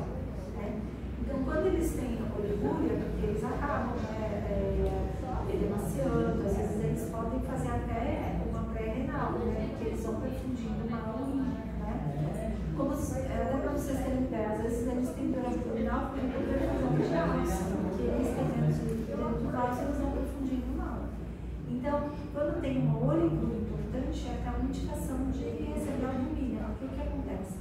Ela puxa o líquido para dentro do vaso e aí sim a gente dá a furosemida, né? Você sabe que tem líquido intramuscular e esse paciente urina um montão. Às vezes ele perde mais de 1 quilo de um dia para o outro quando a gente faz a albumina. Muito legal de ver. O hematócrito que estava de 50, né? Cai bastante, o HB de 17, vai para 14. É muito legal ver isso. E aí eles perdem peso. Mas por que eu não faço sempre a albumina? Não é porque é caro, é porque a albumina vai sair pela urina, vai lá para o rim. Então, quanto mais albumina eu fizer, mais lesão renal desse paciente eu vou fazer, porque eles vão perder essa albumina. Melhora o quadro clínico, mas vai perder a albumina, né? Então, a gente tem situações que indicam a infusão de albumina, que são derrame pleural, né? Isso aqui na escola, eu acho que eu acredito que de uma forma geral, você não vai mandar embora para casa o paciente com derrame pleural. Edema escrotal ou vulvar pelo risco de Fourier, né? Porque esse paciente pode infectar a área. A gente já teve um nefrótico aqui na DIP, teve que ficar com o testículo suspensório, estava com uma celulite no testículo, a gente ficou preocupado, porque pode ter uma melhora na infecção super importante, então tem que tomar cuidado. Então, edema escrotal vulvar, sinais de hipoperfusão renal. Como eu vejo isso? Calcula a diurese em 6 horas, né? Quando tiver no pronto-socorro, aqui na enfermaria a gente sempre vê a diurese de 24 horas. Se estiver abaixo de 1 ml por hora, a gente indica a infusão da albumina. E também o hematócrito alto, que eu já tinha falado na licença. Tá? Então, são as indicações de albumina. Normalmente, quando eu faço albumina, eu faço furosemida. Agora, aí para tratar a inflamação no glomérulo, primeiro a gente tem o corticoide, que é usado desde 1955, a dose é 2 mg por dia. Tá? Normalmente, quando eu uso o corticoide, a gente sabe, esse paciente tem que acompanhar, fazendo, né, a avaliação do oftalmo, ele que divide, né, nos grupos, que a gente já comentou. E a gente tem que tomar cuidado, porque tem que fazer a avaliação oftalmológica, tem que fazer, né, a densitometria óssea, porque pode evoluir com osteopenia. Então a gente tem que fazer um acompanhamento. Mas entre os efeitos colaterais, tem muito menos efeito colateral, por exemplo, que é uma segunda colocada em expressão da ciclofosfamida. Atualmente a gente está usando cada vez menos a ciclofosfamida. E se é córtico resistente, a gente já passa direto para a ciclosporina, tá? Porque a ciclofosfamida, ela é, né, um quimioterápico, ela é usada desde 1973 e ela pode induzir a 75% de remissão. Só que ela, normalmente nos nefróticos aqui, a gente só usa oral. A gente já chegou a usar o pulso na época, Mas atualmente o curso é só para paciente e o curso de corticoide, a gente só usa no nefrótico quando você acha que a família não deu a prednisona direito. Mas de uma forma geral a gente não faz curso. A gente não dá a prednisona com a ciclofosfamida. O cuidado que você tem que ter com a ciclofosfamida, primeiro, dose acumulada. Né? Tem que ficar muito de olho. Quando a gente só faz uma vez. 2 miligramas por quilo, 3 meses, ou 3 por quilo, 2 meses. E sempre com a N-acetilcisteína, porque ela pode levar a cistite hemorrágica. Quando eu faço endovenoso, a gente usa o Mesbas junto. Então, a ciclofosfamida pode levar a cistite hemorrágica, leucopenia, alopecia e pode levar a uma alteração das glândulas, né? E o paciente evolui com a zoospermia. E ela é potencialmente oncogênica. Então, atualmente, a gente está usando menos a ciclofosfamida e está usando mais a ciclosporina, que é um inibidor de calcineurina, né, que a gente sempre utilizou no nosso transplante renal, mas que foi substituído nos últimos anos pelo tacrolimus, que é mais específico, né, para o paciente do transplante da ciclosporina. Mas a grande experiência de nefrótico, né, na pediatria é mais com a ciclosporina que o tacrolimus, porque o tacrolimus ele é incomprimido, né, e a ciclosporina tem solução. Então é mais fácil para a gente dar a ciclosporina. A via final, né, na produção da interleucina 2, da ciclosporina, e o principal efeito colateral é a nefrotoxicidade. Então tem que ficar de olho nisso. Mas quando a gente entra com a ciclosporina e não respondeu ao corticoide, você vê que o paciente fica bem. Subjetivamente, tem um efeito melhor que o micofenolato, que é o próximo que a gente vai falar, é melhor que a ciclofosfamida. Então o paciente fica bonitinho, sequinho, embora os exames ainda às vezes não são tão bons, mas assim, ele fica bem com o tempo. Aí você tem que controlar a função renal. E por fim, o micofenolato homofetil, né, que é uma outra medicação que você pode usar no pós-transplante. E você pode usar no nefrótico como principal efeito colateral é o processo intestinal. Na criança pode ter diarreia e você tem que reduzir a dose por conta da diarreia. É uma droga antiproliferativa que age principalmente nos linfócitos E e linfócitos B. Tem pacientes que às vezes a gente tem que usar os dois. O inibidor de calcineurina, que é a ciclosporina, mais o micofenolato. O ponto é, quando chega nesse ponto, é um nefrótico que já está perdendo função, às vezes já está chegando lá na indicação de diálise, e quando a gente indicar a diálise, a gente tira esses imunossupressores. Nunca entrar com imunossupressor quando o paciente está infectado. Esse paciente se espera para entre uma descompensação e outra, quando a proteína é importante, mas tem proteína, a gente pode usar as dietas, né? A N-acetilcisteína, ômega 3, espronolactona, são mais assim como antioxidativo, né? Tudo. A gente chama, costuma falar perfumaria, né? Na verdade, não vai adiantar, não vai tratar. É a tentativa do médico de fazer alguma coisa, né? Você já está perdendo para a doença. O prognóstico normalmente é bom. Eu falei muita coisa de nefrótica e oral, a nefrite com a população nefrótica. E eu que dou essa pior aula, mas é uma aula importante. Isso que a gente gosta de falar aqui, para vocês terem uma boa base. O prognóstico é bom, né, na maioria dos pacientes, porque graças a Deus a maioria deles não. Os congésticos que são os que evoluem mal. E esses que vocês veem aqui, muitas vezes são os congésticos internos. Então, normalmente, esses são fortes resistências que vão doença renal. A mortalidade diminuiu bastante pelo tratamento precoce de infecções, infusão de imunoglobulina, e por a gente estar usando outras medicações. Atualmente a gente usa também rituximab, que é um anti-CD20. A gente já usou, utilizando para alguns pacientes aqui, é difícil conseguir o rituximab a nível de Brasil. Mas, por exemplo, no Japão, eles usam muito rituximab. Então, é uma medicação que assim, você faz algumas doses e controla também o quadro nefrótico, em outras situações. O conceito de cura relativo pode acontecer assim, depois de remissões prolongadas. O que é isso? A gente tem paciente que volta a ter o quadro da síndrome nefrótica depois de um tempo superado. A gente teve uma nefrótica com 15 anos aqui, que a última descompensação tinha sido com 5 anos de idade. A gente está até reduzindo esse ano. Ela investigou se podia ser uma infecção associada, né, sorologia, tudo normal. E a gente está refez a biópsia dessa ambulatorialmente. Agora, síndrome nefrítica. Se o paciente não biopsiado com GESF, eu preciso manter as 4 semanas de corticóide ou eu paro antes? Então, quando é GESF, a gente faz, tenta fazer as 4, as 8, você só vai biopsiar depois que você vê que não responde, né? Agora, eu acho que você está me perguntando assim, mesmo se o GESF eu tenho que dar o corticóide, é isso?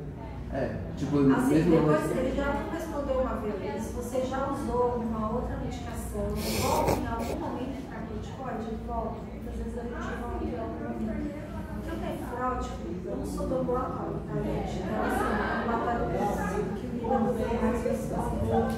Mas, assim, eu sou da enfermaria, então eu vejo direto com eles. Mas no ambulatório, muito difícil. Às vezes o paciente não respondeu ao corticóide, você faz esse ciclofosfamida, você volta para o corticóide e ele responde. Por quê? Ou o paciente não respondeu ao corticóide, você fez a ciclosporina, deu um tanto de ciclosporina, alterou a função renal, você pode tentar o corticóide? Não pode tentar, mas já sem muita fé que vai dar certo. Provavelmente você vai começar com um fenolato. O nefrótico, às vezes, ele responde no momento que ele quer. Ele não tem uma linha assim, que é muito uniforme, né? É uma tensão ligada, ele sempre se comportou de uma determinada forma. Nesse dia eu não posso responder se eu corto de outra forma. Então, assim, ele não é linear. Às vezes você pode tentar botar um corticóide e responder. Agora, nefrítica. Existe uma tríade na síndrome nefrítica. Quem sabe qual é essa tríade? Edema já faz parte. Hipertensão. Aquilo que o nefrótico não costuma ter é aquilo que o nefrítico costuma ter. Então, eles têm edema com hipertensão e hematura. Tá? E não costumam ter proteinúria. Não costumam ter. A causa mais frequente de síndrome nefrítica no Brasil hoje ainda é a glomerulonefrite difusa aguda pós-infecciosa. E dentro da pós-infecciosa, a pós-estreptocócica. Pode ser outras infecções? Pode, tá? Pode ser por outras bactérias, pode ser pós-vírus, tá? Pode ser pós várias. Apesar de ser parecido, nefrótico e nefrítico, o quadro é completamente diferente, porque a glomerulonefrite é uma doença autolimitada, ele não é paciente crônico. Você não espera que ele vá ter de novo. Ele pode evoluir com planicidade se ele tem uma lesão renal. Mas assim, normalmente ele melhora, ele pode ficar tudo bem. E o que é a glomerulonefrite difusa aguda pós-estreptocócica? É uma doença aguda de base imunológica que vai comprometer todos os glomérulos de ambos os rins. Então, o que a gente vai ter no rim nesse momento? Se eu fosse fazer uma biópsia, e eu também não biopsio, o que eu vou ver? Muitas células endoteliais, mesangiais e células inflamatórias naquele glomérolo. Então, é um processo que acontece em ambos os rins e em todos os glomérulos, mas que tende a cursar com a normalidade no período de 14 dias. Então, ele é autolimitado, ele vai tender a normalizar. E ela acaba sendo considerada, junto com a febre reumática, uma sequela, né, de uma estreptococina. Ela foi descrita por Bright em meados do século XIX como entidade pós-escarlatina e já nessa época se falava de hematúria macro e edema periorbitário. Depois, eles, com a microscopia óptica, eles correlacionaram o quadro clínico com uma alteração do glomérulo.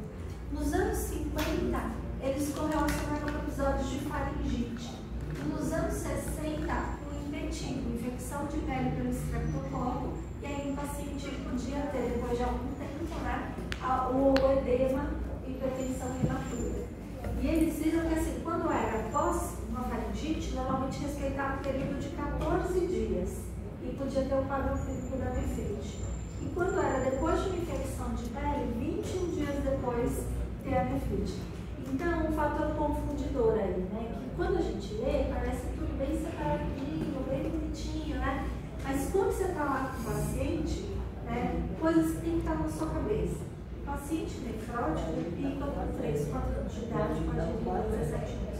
O paciente nefrítico costuma ser uma criança maior. O pico é por volta dos 7 anos de idade, pode comprometer até os 15 anos. Os dois podem vir com infecção antecedente. Nefrótico descompensa muitas vezes por infecção. Esse, né, você vai ver quanto tempo antes teve infecção. Então, assim, ele teve um pus na garganta, né, que vai falar, provavelmente foi tipo 15 dias antes, né? Ou infecção de pele, 21 dias antes. Tá? Mas os dois podem ter uma infecção prévia, levando a aquele quadro. Não é porque tem infecção prévia que é nefrítico, é GDA, tá bom?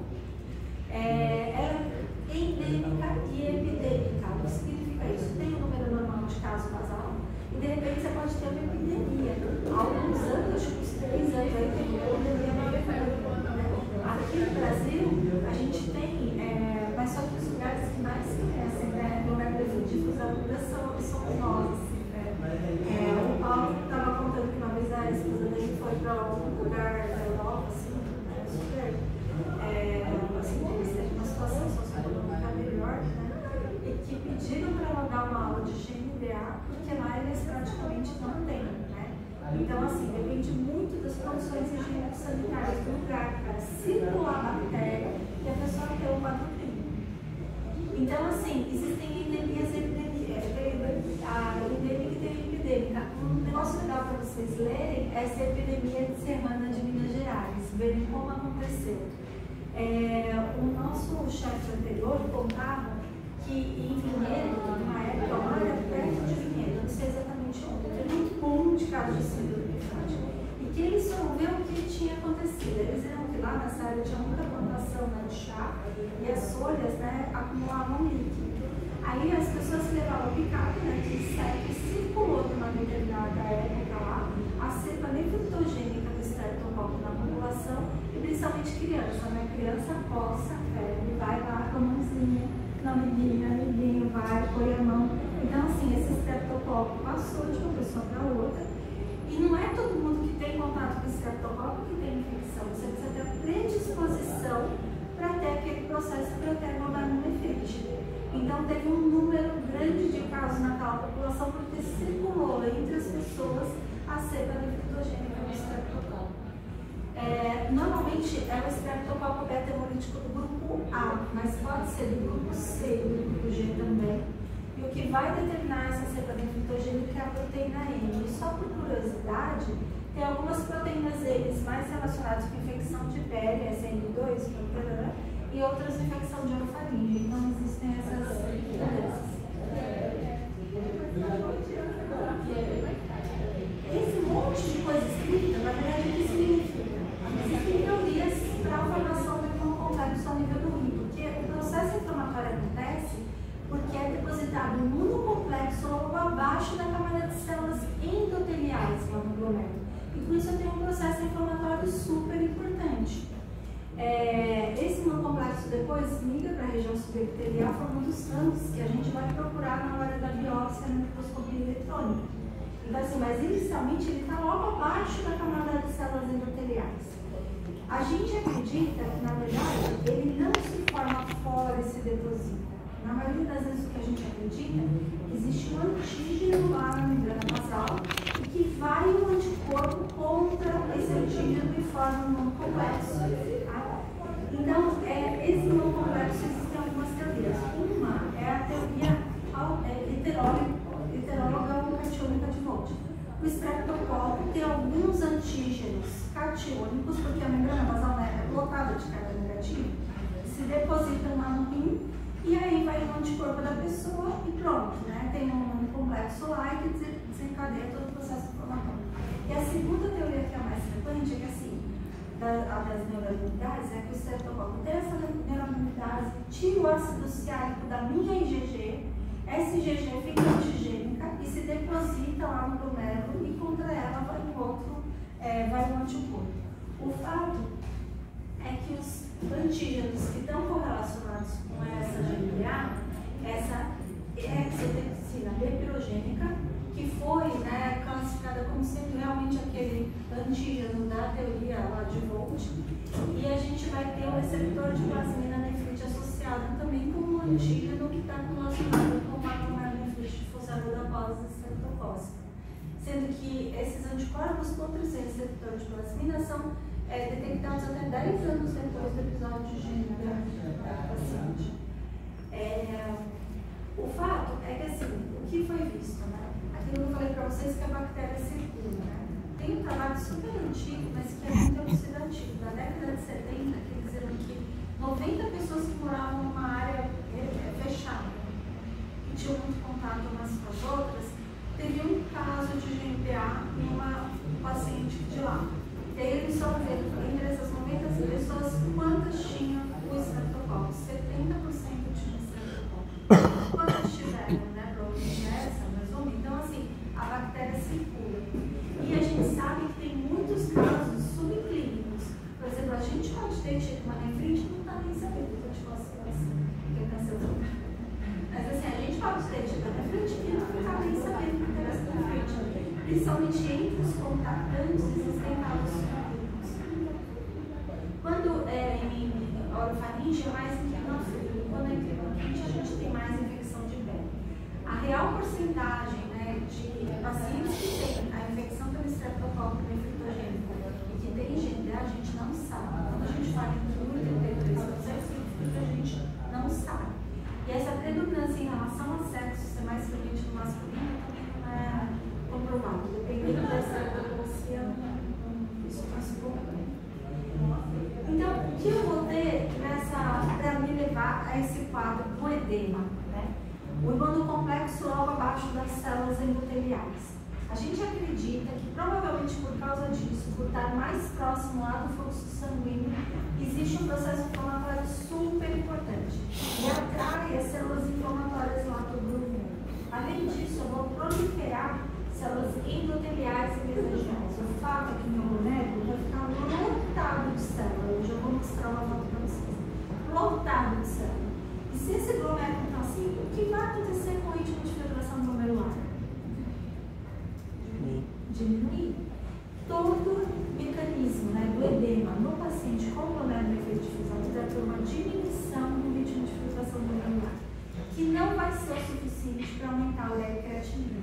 Tinha um trabalho do pessoal da Santa Casa que falava que, assim, entre todos os pacientes com glomerulonefrite difusa infecciosa, 1% tinha lesão renal aguda com aumento de ureia-creatinina. No último livro da Sociedade Brasileira de Pediatria, eles colocaram 50%. Mas a gente sabe que tem muito caso que passa desapercebido. Então, eu acredito que esse 50% está bem superestimado. O que a gente tem na cabeça é que, dentre todas as complicações do paciente com glomerulonefrite difusa aguda, a insuficiência renal é a menos frequente delas, né? Então, a gente põe naquela faixa de 1% mais ou menos mesmo. É uma incidência baixa. E as principais complicações se devem ao aumento do líquido no intravascular. Então, a gente muitas vezes tem muito líquido com uma função renal normal, porque o meu túbulo está ótimo lá, está funcionando bem. Se eu aumentar o líquido dentro do vaso, eu vou ter um edema aqui por um aumento da pressão hidrostática. Então, diferente do nefrótico, o nefrítico vai ter líquido dentro do vaso, porque esse líquido vai extravasar por extravascular por um aumento de pressão hidrostática. Então, apesar de ter um aumento no peso, muito do volume do paciente está dentro do vaso dele. Se você pegar, vocês vão ver uma descrição de o edema passar 10% do peso corporal. Não é sempre assim. Mas assim, se você pegar um nefrótico e nefrítico, que tem o mesmo peso, né, que aumentam a mesma quantidade, então os dois pesam 20 e poucos quilos, aumentam 1,5 kg. O nefrótico, vocês vão olhar e vão falar assim, nossa, o nefrítico, vocês vão olhar e falar assim, muitas vezes os pais chegavam aqui falando, olha, ele pesa 28 quilos, ele está com 33 quilos. Aí todo mundo fala, os exércitos falam, mas ele não pesa, né? Daí a gente entra, esse tem que fazer restrição hídrica, entrar com diurético de alça e tal. A gente entra, depois de uns 5 dias o paciente voltou lá com 28 quilos. Então você pode muitas vezes não notar, né? Porque eles têm muito líquido dentro do vaso. E a hipertensão também é por líquido. Então, a hipertensão você vai tratar principalmente dando diurético. Você pode até usar os antihipertensivos, mas é com o diurético que você vai trazendo a volemia normal que você vai melhorar depois. hipertensão também. Então, lembrar que é hipervolemia. Por que o aumento da pressão hidrostática no nefrítico não leva a um edema tão importante quanto no nefrótico? Quem pode levar um edema tão importante, que não é tão frequente, é que eles ficam com muito líquido no intramuscular. E o líquido não extravasa. Ele sai, né? Porque a pressão está aumentada, ele sai. Mas é diferente, por exemplo, do nefrótico, onde não tem aquela proteína que mantém o líquido no vaso. Então, os dois aumentam o peso. Só que o nefrótico, o líquido vai sair mesmo. O nefrítico tem muito líquido lá dentro da vaso. E por isso que as principais complicações do nefrítico não são insuficiência renal. São edema agudo de pulmão, congestão cardiocirculatória, porque aquele líquido que está mais dentro do vaso vai sobrecarregar o coração. Então, eles fazem edema de pulmão, emergência hipertensiva, tudo pelo líquido do vaso. Então, vai estar lá, bonitinho. Qual é o mecanismo da hipertensão do paciente com síndrome nefrítica? E é assim, quando você vai tratar a pressão alta, você tem que pensar no que é a pressão alta. Se é líquido, você tem que tirar líquido. Se é mecanismo de elimina, você ainda tem IECA. Dependendo da causa da IC, é catecolaminas, você tem que fazer outro tratamento. Dependendo da causa, você tem que tratar. No caso desse paciente, é volume. Tá? E por que eu perco hemácia? Como eu tenho um processo lá, libero células inflamatórias, são liberadas enzimas, eu vou lesar a membrana basal do glomérulo, e por isso que eu vou ter hematoma. Esse é o perda de agulha. Então, aí todo mundo fala, fica, né? A gente até, vocês podem confiar em mim, se tiver proteína, quando eu falei isso na segunda-feira, o pessoal começou a gritar. Eu garanto, tá? Se tiver proteinúria, ela é pequena e por um curto tempo. Você não espera que o nefrítico tenha proteinúria. O que é incongruente, porque se ele perde hemácia, por que ele não vai perder proteinúria? Aí como a gente justifica isso, né? A gente fala assim, olha, acredito, que é porque esse túbulo está ótimo. E a perda proteica é diferente do nefrótico, que não para de perder proteína. O nefrítico é por um período autolimitado, lá em 14 dias ele volta à normalidade de uma forma geral. Então esse túbulo está colocando tudo para baixo, então a hemácia sai. Mas a proteína, se ele perder, nos primeiros dias uma proteinúria pequena. Se tiver uma proteinúria importante ou uma proteinúria mantida, é obrigatório que você biopsie, porque pode ser uma outra glomerulopatia. E se essa proteinúria for acima de 50 mg por quilo, quando eu tenho um quadro de síndrome nefrítica com proteinúria nefrótica, a gente muda o nome, a gente chama de síndrome mista. E a síndrome mista você tem que biopsiar também. Tá? De cara. Você tem uma síndrome mista, tem que biopsiar. Tem alteração de função renal, tem que biopsiar. Então, por isso tem que ter, porque às vezes parece muito uma coisa, mas não é.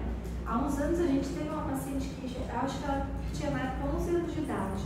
Ela veio com um quadro de síndrome nefrítica, tinha a infecção na garganta, respeitava os 14 dias, edema, hipertensão hematuria bonitinha, você fala assim, é uma síndrome nefrítica.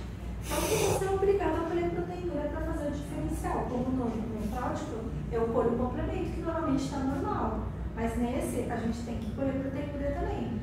E aí veio uma proteinúria nefrótica. Então não era uma síndrome nefrítica, era uma síndrome mista.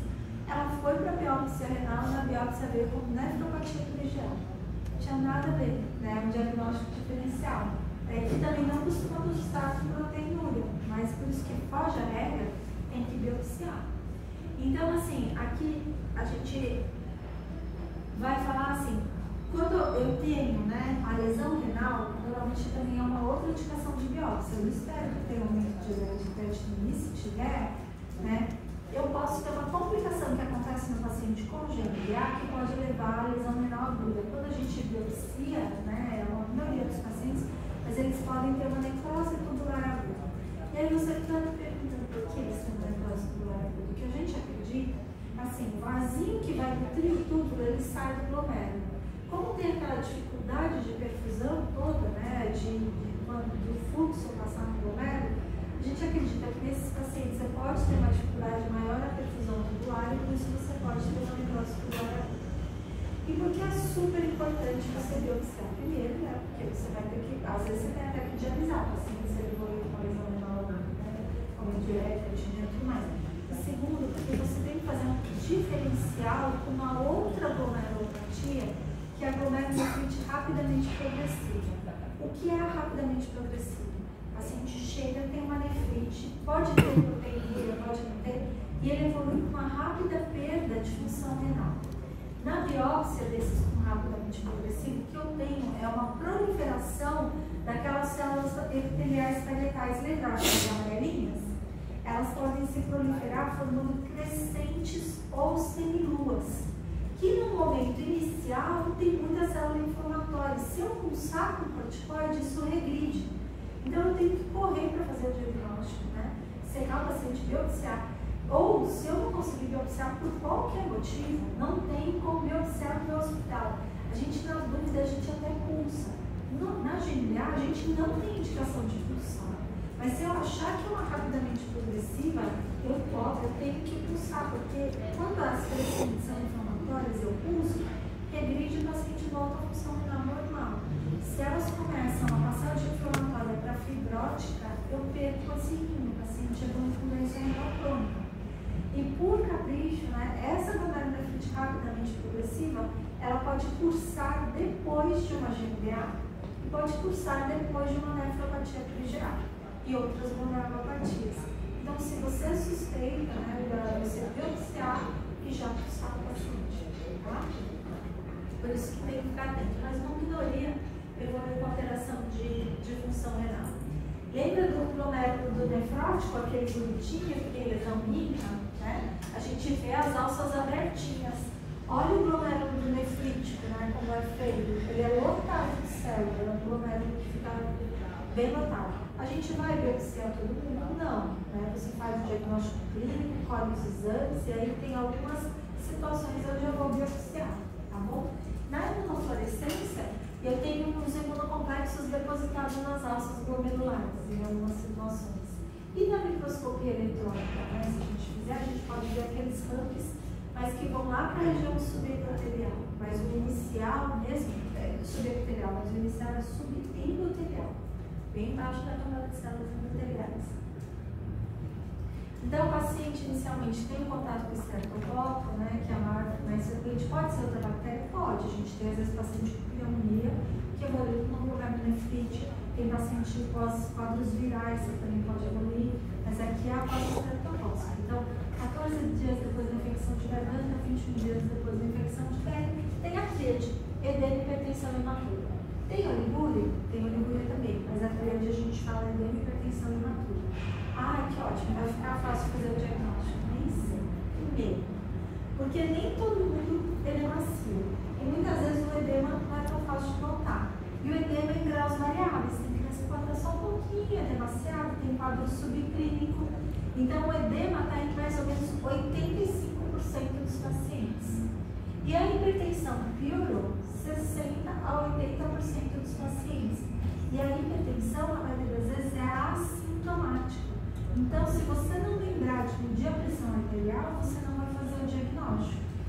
Não tem uma coisa bonitinha falando que é aquele paciente que tem a urina escura? Vocês ainda não devem ter ouvido, vocês vão ouvir, o paciente com nefrite tem urina escura e tudo mais. Quantos por cento tem hematuria macroscópica? É hematuria, né? É o sangramento na urina. A gente tem urina escura quando é acima de 1 milhão, é macroscópica, a gente fala. O restante é microscópico. Quantos por cento vai falar que a urina está escura? 1/3 dos pacientes. O restante não vai falar. E hematuria microscópica acontece mais ou menos em trabalhos para 95% dos pacientes. Então é muito difícil não ter hematuria. Né? Hematuria é uma coisa que tem. Então, se o paciente está demasiado, você tem que lembrar de medir a pressão arterial de colhendo. Se o paciente tem, né, pode não parecer demasiado, quando você fala que a pressão está alta, você fala, será que ele está demasiado? Colhe uma urina também, tem hematura. Com 2 dos fatores, você já pode pensar numa glomerulonefrite difusa aguda. E normalmente com função renal normal. Tá? Mas tem que lembrar que existem casos subclínicos. Tem pessoas que falam que o principal exame para o diagnóstico de glomerulonefrite difusa aguda é o complemento. A gente tem um consumo em 95% dos pacientes de C3 e CRH50. Só que em 8 semanas ele tem que voltar ao normal. Se ele continuar baixo, pode ser uma membrana proliferativa e não uma GNDA. Então é outro critério para você ver se é seu complemento não voltar ao normal. Quais são as complicações, né? Como eu falei para você, líquido dentro do vaso, né? Então, congestão cardiocirculatória e elevamento de pulmão. Esse pode ser uma criança que chega lá só com edemazinho, mas pode ser uma criança que chega com função renal normal, né? Tem uma hematúria que pode ser até microscópica, né? Ele não está falando da hematúria, só vai falar que diminuiu um pouco o xixi e está inchado. E aí ele pode chegar a ataque pneumo, você vê aquele ictus lá, hiperdinâmicos, ou se tem alguma coisa errada. Pede um raio-x de tórax, a área cardíaca está aumentada, com congestão cardiocirculatória, ele está fazendo edema de pulmão. Às vezes tem que entubar, fazer restrição hídrica, dieta glicosfótica, entrar com um monte de diurético. Tem situação que até para tirar rápido da intubação, às vezes a gente tem que fazer diálise, né? Mesmo com função renal normal, só para tirar um pouquinho de líquido. Tem situação que a gente faz isso também. Segunda complicação, emergência hipertensiva, que é quando eu tenho hipertensão, comprometimento de órgãos altos. Né? Diferente da urgência, a urgência não compromete órgãos altos. A emergência compromete, que são sistema nervoso central, né? Pode chegar convulsionando, né? Pode ter até uma BCH, né? Pode chegar precisando fazer medidas assim, de urgência, né? Só cefaleia até, né, um paciente comatoso. É a segunda complicação em frequência. E a gente tem que entrar com nitroprusifato de sódio, que é a droga que a gente tem para entrar endovenosa. E a terceira complicação em frequência é a lesão renal. De exames laboratoriais, primeiro a urina, né, que vocês vão ter a hematúria, normalmente tem um dismorfismo, que a hemácia, quando passa pelo molécula, ela muda a sua forma, diferente de uma pedra. Quando você tem hematúria, né, pela pedra vinho, você normalmente não muda o formato da hemácia, pela pedra lá no ureter, né, não muda o formato. Quando é uma glomerulopatia, muda. Se não tiver dismorfismo, descarta, não descarta a síndrome nefrítica, tá? Você pode na segunda, na terceira vez, mas não descarta a síndrome nefrítica. E ela pode acontecer microscópica até 95%. Leucócito na urina. Eu posso ter leucócito na urina aqui? O que vocês acham? Quando tem nefrótico, você não espera que tenha leucócito na urina. Se tiver leucócito na urina, na síndrome nefrótica, tem que descartar a infecção urinária. Agora, nesse paciente, ele pode, porque se ele perde massa, ele pode perder leucócito também. É importante você ter uma cultura negativa só para você ficar tranquilo, porque a infecção urinária também faz hematúria, tá? Então, assim, leucócito mais alto, tem que ter uma cultura para ficar tranquilo. Mas, no nefrítico, você pode ter leucócito, porque você tem tipo 1 milhão de hemácias e pode ter 100 mil leucócitos na urina. Então, normal é até 10 mil. Então, assim, isso pode acontecer. Cilindros. Tem estase também de urina no túbulo e a gente pode ter cilindros. Só que aqui, eles não são só hialínicos, né? Eles podem ser machos, porque eu tenho massa no final, tá? E o dismorfismo, a gente pede 1, 2 vezes, se vier negativo, não descarta que tem uma glomerulopatia, tá? É um exame a mais que a gente pede. A hematúria macro tende a desaparecer até 1 mês, 1 mês e meio. Agora, a hematúria microscópica, que é aquela que o paciente não refere, pode durar até 1 ano e meio, tá? E a gente pode acompanhar. Agora, se depois disso continuar, às vezes a gente... Da proteiúria, normalmente não é presente e não é nefrótica. E tem sempre que colher eletrólitos e função renal quando está demasiado para ficar tranquilo que não tenha nenhuma alteração de função. O complemento que eu falei para vocês, que está consumido em 95% dos pacientes, mas que tem que voltar ao normal em 8 semanas, porque existem glomerulopatias que o complemento não volta ao normal. Vocês vão ouvir 10 mil vezes a anticeptolizina ou é só ácido? É só ácido?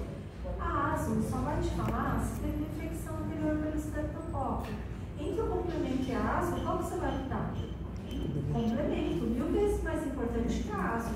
Se você tirar ácido, você pode fazer, vai só te mostrar, mas assim, garante que faz esse estreptococo que usou aqui, a gente não tem essa certeza, entendeu?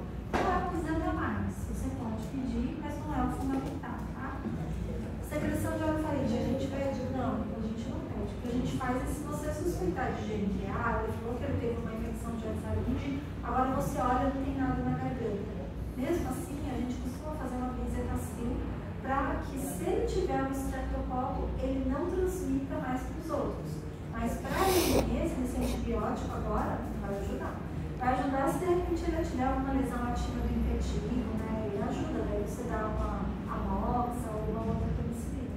Mas assim, a lesão não vai melhorar. Já teve o depósito do hemocomplexo lá, isso não vai voltar. Tá bom?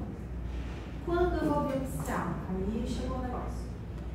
Se o paciente tiver insuficiência renal, né? Então essa anúria, oligúria, azotemia significa insuficiência renal. Isso eu sou obrigada a biopsiar, tá? Quando tiver proteinúria, não é só nefrótica, é proteinúria mantida, a gente biopsia. Quando tiver hipertensão ou hematúria macro mais de 6 semanas, ou complemento baixo por mais de 8 semanas, tá? Essas são as situações que eu vou biopsiar. Se não, como que você vai atender? Chegou a criança inchadinha no pronto-socorro, estava com hematúria, não está hipertensa. Posso entrar com restrição hídrica, dieta hipossódica, fazer uma furosemida de 1 mg por quilo, vejo que ela está urinando bastante, posso dar alta com furosemida de 1 mg por quilo, voltar no dia seguinte para reavaliar. Quando melhorar o edema, isso, né, o complemento vai estar andando, né, demora para ser isso. Quando melhorar o edema, tira a furosemida, vai acompanhar ambulatorialmente para ver se o complemento está consumido, para investigar como vai cuidar da hepatia na hora de recuperar, tá? E se tiver hipertensão, mais inchadinho, hipertenso, ou assim, hipertensão mais importante, esse eu entro com restrição hídrica, diurético, só que às vezes eu entro também com antidepressivo. Qual eu posso entrar? Qualquer um. Bloqueador de canal de cálcio, que é uma edipina. Pode entrar com hidrolazina, a gente usa hidrolazina na pediatria porque tem um efeito mais rápido, você beber em pronto-socorro. Mas a única causa ela não é muito legal. Só o IECA que a gente não gosta muito de usar, porque o IECA, como ele vasodilata referente, ele diminui o ritmo de filtração também, então a gente não gosta muito. Mas você pode entrar, aí fica lá um dia, urinou bastante, melhorou a hipertensão, tiro o antihipertensivo, posso dar alta só usando um pouquinho de furosemida. Mas pode chegar aquele paciente e ele é agudo de pulmão, então é por isso que a gente tem que estar bem atento, tá? O tratamento eu já falei para vocês, restrição hídrica, antibiótico, diurético, pode ir até 4 mg por quilo dia na furosemida, até 6 kg dia na verdade. Antihipertensivos vários, tratar as complicações. Se tiver emergência hipertensiva, nitroglicosiato de sódio, se evoluir com alguma lesão renal, vai precisar dialisar, tá? Às vezes evolui com necrose pulmonar aguda e evolui com cronicidade por causa disso, tá? Então, isso tudo são coisas que podem acontecer. O primeiro sinal de melhora é que aumenta a diurese, vai diminuir a pressão, vai diminuir o edema. A hematúria macro tende a desaparecer rápido e a micro pode durar bastante. E o prognóstico dele é bom. Normalmente o paciente não vai ter um segundo episódio de GPA. Quais são os diferenciais? A membrana proliferativa, pode perder proteína na membrana proliferativa, pode vir com quadro de síndrome nefrítica. Então é um dos diferenciais, mas o complemento está sempre baixo, ele não volta ao normal. O Renato Schneider, atualmente a gente não usa mais o hormônio, é a vasculite por IgA. A vasculite por IgA normalmente não é uma síndrome nefrítica. O que a gente tem é uma púrpura palpável em membros inferiores. O paciente pode ter umas dores abdominais e normalmente a nível renal ele tem só hematúria. Ele não costuma ter todo o comemorativo, mas pode ter. Então tem que ficar de olho. A nefropatia por IgA, que é como um renal chegar, né? Uma vasculite por IgA, mas só um pouquinho. Né? A gente chama de nefropatia por IgA. Antigamente a gente chamava de Berger, né? A doença de Berger, a nefropatia por IgA, que é o clássico na pediatria. Os pacientes têm hematúria depois de infecção de vias aéreas, isso é o mais comum. A hematúria pode ser macro, pode ser micro, pode ser intermitente ou pode ser contínua. Varia muito. Não costuma ter uma síndrome nefrítica, mas eu contei o caso da menina que tinha até proteinúria e tinha uma síndrome nefrítica e era uma nefropatia por IgA. Não pode fugir a regra também. E a gente tem as vasculites e o lúpus, né? Na verdade, o mais frequente de todos esses na pediatria é o lúpus, né? Esses quadros todos.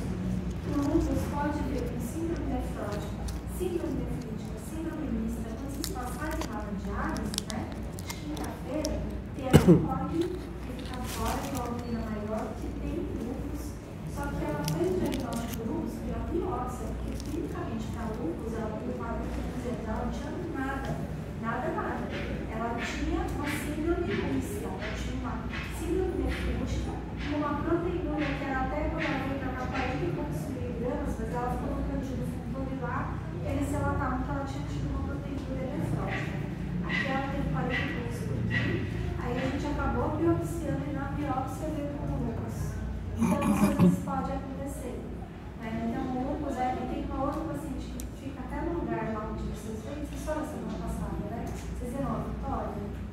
Quem que ficou com a dor semana passada? A Vitória estava dialisando, tem agora uma irmãzinha pequenininha.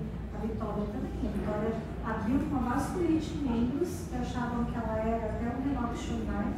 Na verdade, ela teve uma vasculite, aquilo não era Renato Schonheim, e ela tinha um quadro de síndrome mista. E a gente acabou fazendo a biópsia, e na biópsia dela veio como, acabou vindo como lúpus. Eu estou tentando mostrar aqui para vocês entenderem o que é a vasculite. Gente, é isso. Vocês têm alguma dúvida? Alguém tem dúvida? Aqui, ó. A Vitória, vocês viram lá em cima do exame? 2 meses antes, ela veio para ela no pronto-socorro de São Bernardo com essas lesões. Isso é uma vasculite, tá? E, só que assim, isso não é Renato Schonheim. Renato Schonheim, o Renato Schonheim, normalmente você tem uma púrpura inflamatória, né? Eu fiquei péssimo 11 anos assim, não via muito não, né? Que a vasculite crigética. Não fica essa sufusão hemorrágica que ela teve. Né? Isso daqui no paciente cético, eles pensaram em hipovoxemia, né? Um sexo super grave. Então, isso, e daí, na biópsia dela, foi o lúpus também, mas ela tinha alteração nas provas inflamatórias para lúpus também. E ela fez essa vasculite.